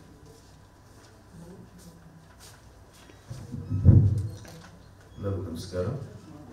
ಕರ್ನಾಟಕ ರಾಜ್ಯ ಮುಕ್ತ ವಿಶ್ವವಿದ್ಯಾನಿಲಯದ ಸ್ಪರ್ಧಾತ್ಮಕ ಪರೀಕ್ಷಾ ತರಬೇತಿ ಕೇಂದ್ರದಿಂದ ಆಯೋಜಿತಗೊಂಡಿರುವ ಇಂದಿನ ಕಾರ್ಯಕ್ರಮಕ್ಕೆ ಮೈಸೂರು ಜಿಲ್ಲಾ ಪೊಲೀಸ್ ವರಿಷ್ಠಾಧಿಕಾರಿಗಳಾದಂಥ ಆರ್ ಚೇತನ್ ಸರ್ ಅವರು ತಮ್ಮ ಕೆಲಸದ ಒತ್ತಡದ ನಡುವೆಯೂ ನಮ್ಮ ಒಂದು ಕರೆಗೆ ಹೋಗ್ಬಿಟ್ಟು ಈ ಕಾರ್ಯಕ್ರಮಕ್ಕೆ ಬಂದು ಕಾರ್ಯಕ್ರಮದ ಉದ್ಘಾಟನೆಯನ್ನು ನೆರವೇರಿಸಿ ತಮ್ಮೆಲ್ಲರನ್ನು ಕುರಿತು ಶುಭ ಹಾರೈಸಿದ್ದಾರೆ. ಅವರಿಗೆ ನಮ್ಮ ವಿಶ್ವವಿದ್ಯಾನಿಲಯದ ಪರವಾಗಿ ಹಾಗೂ ತಮ್ಮೆಲ್ಲರ ಪರವಾಗಿ ಹೃತ್ಪೂರ್ವಕ ವಂದನೆಗಳನ್ನು. ನಮ್ಮ ವಿಶ್ವವಿದ್ಯಾನಿಲಯದ ನೂತನ ಕುಲಪತಿಗಳಾಗಿ ಇತ್ತೀಚೆಗೆ ಆಗಮಿಸಿರುವ ಪ್ರೊಫೆಸರ್ ಶರಣಪ್ಪ ವಿ ಹಲಸೆ ಸರ್ ಅವರು ಮಾನ್ಯ ಕುಲಪತಿಗಳು ವಿಶ್ವವಿದ್ಯಾನಿಲಯ, ಇವರು ತಮ್ಮೆಲ್ಲರನ್ನು ಕುರಿತು ವಿಶೇಷವಾಗಿ ಹೇಗೆ ತಮ್ಮ ವೃತ್ತಿ ಜೀವನವನ್ನು ಆರಂಭಿಸಬೇಕು, ಎಲ್ಲಿ ಯಾವ ಗುರಿಯನ್ನು ಮುಟ್ಟಬೇಕು ಅಂತ ತಮ್ಮೆಲ್ಲರಿಗೂ ಮನದಟ್ಟು ಮಾಡಿಕೊಟ್ಟಿದ್ದಾರೆ. ಅವರಿಗೆ ತಮ್ಮೆಲ್ಲರ ಪರವಾಗಿ ಹಾಗೂ ನಮ್ಮ ವೈಯಕ್ತಿಕವಾಗಿ ಹೃತ್ಪೂರ್ವಕ ವಂದನೆಗಳನ್ನು ಸಲ್ಲಿಸುತ್ತೇವೆ. ಹಾಗೂ ನಮ್ಮ ವಿಶ್ವವಿದ್ಯಾನಿಲಯದ ಹಣಕಾಸು ಅಧಿಕಾರಿಗಳಂತ ಡಾಕ್ಟರ್ ಖಾದರ್ ಪಾಷಾ ಸರ್ ಅವರು ಈ ಕಾರ್ಯಕ್ರಮಕ್ಕೆ ಬಂದು ತಮ್ಮೆಲ್ಲರಿಗೂ KS ಮತ್ತು ಇತರ ಸ್ಪರ್ಧಾತ್ಮಕ ಪರೀಕ್ಷೆಗಳನ್ನು ಎದುರಿಸುವುದು ಹೇಗೆ ಅಂತ ತಿಳಿಸಿಕೊಟ್ಟಿದ್ದಾರೆ. ಅವರಿಗೆ ತಮ್ಮೆಲ್ಲರ ಪರವಾಗಿ ಹಾಗೂ ನನ್ನ ವೈಯಕ್ತಿಕವಾಗಿ ಹೃತ್ಪೂರ್ವಕ ವಂದನೆಗಳನ್ನು ಸಲ್ಲಿಸುತ್ತೇನೆ. ನಮ್ಮ ವಿಶ್ವವಿದ್ಯಾನಿಲಯದ ಪರೀಕ್ಷಾಂಗ ಕುಲಸಚಿವರಾದಂಥ ಡಾಕ್ಟರ್ KV ಪ್ರವೀಣ್ ಸರ್ ಅವರು ಈ ಕಾರ್ಯಕ್ರಮಕ್ಕೆ ಬಂದು ತಮ್ಮೆಲ್ಲರ ಕುರಿತು ವಿಶೇಷವಾಗಿ ಮಾತನಾಡಿದ್ದಾರೆ. ಅವರಿಗೆ ತಮ್ಮೆಲ್ಲರ ಪರವಾಗಿ ಹಾಗೂ ನಮ್ಮ ವೈಯಕ್ತಿಕವಾಗಿ ವಂದನೆಗಳನ್ನು ಸಲ್ಲಿಸುತ್ತೇವೆ. ನಮ್ಮ ವಿಶ್ವವಿದ್ಯಾನಿಲಯದ ಡೀನ್ ಅಧ್ಯಯನ ಕೇಂದ್ರದ ಪ್ರೊಫೆಸರ್ ರಮಾನಾಥಂ ನಾಯ್ಡು ಸರ್ ಅವರು ತಮ್ಮೆಲ್ಲರ ಕುರಿತು ಮಾತನಾಡಿದ್ದಾರೆ. ಅವರಿಗೆ ತಮ್ಮೆಲ್ಲರ ಪರವಾಗಿ ನನ್ನ ವೈಯಕ್ತಿಕ ವಂದನೆಗಳನ್ನು ಸಲ್ಲಿಸುತ್ತೇವೆ. ಹಾಗೂ ನಮ್ಮ ಕೇಂದ್ರದ ಸಂಯೋಜನಾಧಿಕಾರಿಗಳಂತ ಶ್ರೀ ಜೈನಹಳ್ಳಿ ಸತ್ಯನಾರಾಯಣ ಗೌಡ ಸಹ ಈ ಕಾರ್ಯಕ್ರಮದಲ್ಲಿ ಉಪಸ್ಥಿತರಿದ್ದಾರೆ. ಅವರಿಗೂ ಸಹ ತಮ್ಮೆಲ್ಲರ ಪರವಾಗಿ ನನ್ನ ವೈಯಕ್ತಿಕವಾಗಿ ಹೃತ್ಪೂರ್ವಕ ವಂದನೆಗಳನ್ನು ಸಲ್ಲಿಸುತ್ತೇನೆ. ಹಾಗೂ ಈ ಕಾರ್ಯಕ್ರಮಕ್ಕೆ ಮಾಧ್ಯಮ ಮಿತ್ರರು ಹಾಗೂ ಬೋಧಕೇತರರು ಹಾಗೂ ತಮ್ಮೆಲ್ಲರಿಗೂ ನಮ್ಮ ಈ ಕಾರ್ಯಕ್ರಮದ ಪರವಾಗಿ ವಿಶ್ವವಿದ್ಯಾನಿಲಯದ ಪರವಾಗಿ ಹಾಗೂ ತಮಗೆಲ್ಲರಿಗೂ ಹೃತ್ಪೂರ್ವಕ ವಂದನೆಗಳನ್ನು ಸಲ್ಲಿಸಿ ನನ್ನ ಕಾರ್ಯಕ್ರಮ ಮುಗಿಸ್ತೇನೆ. ನಮಸ್ಕಾರ.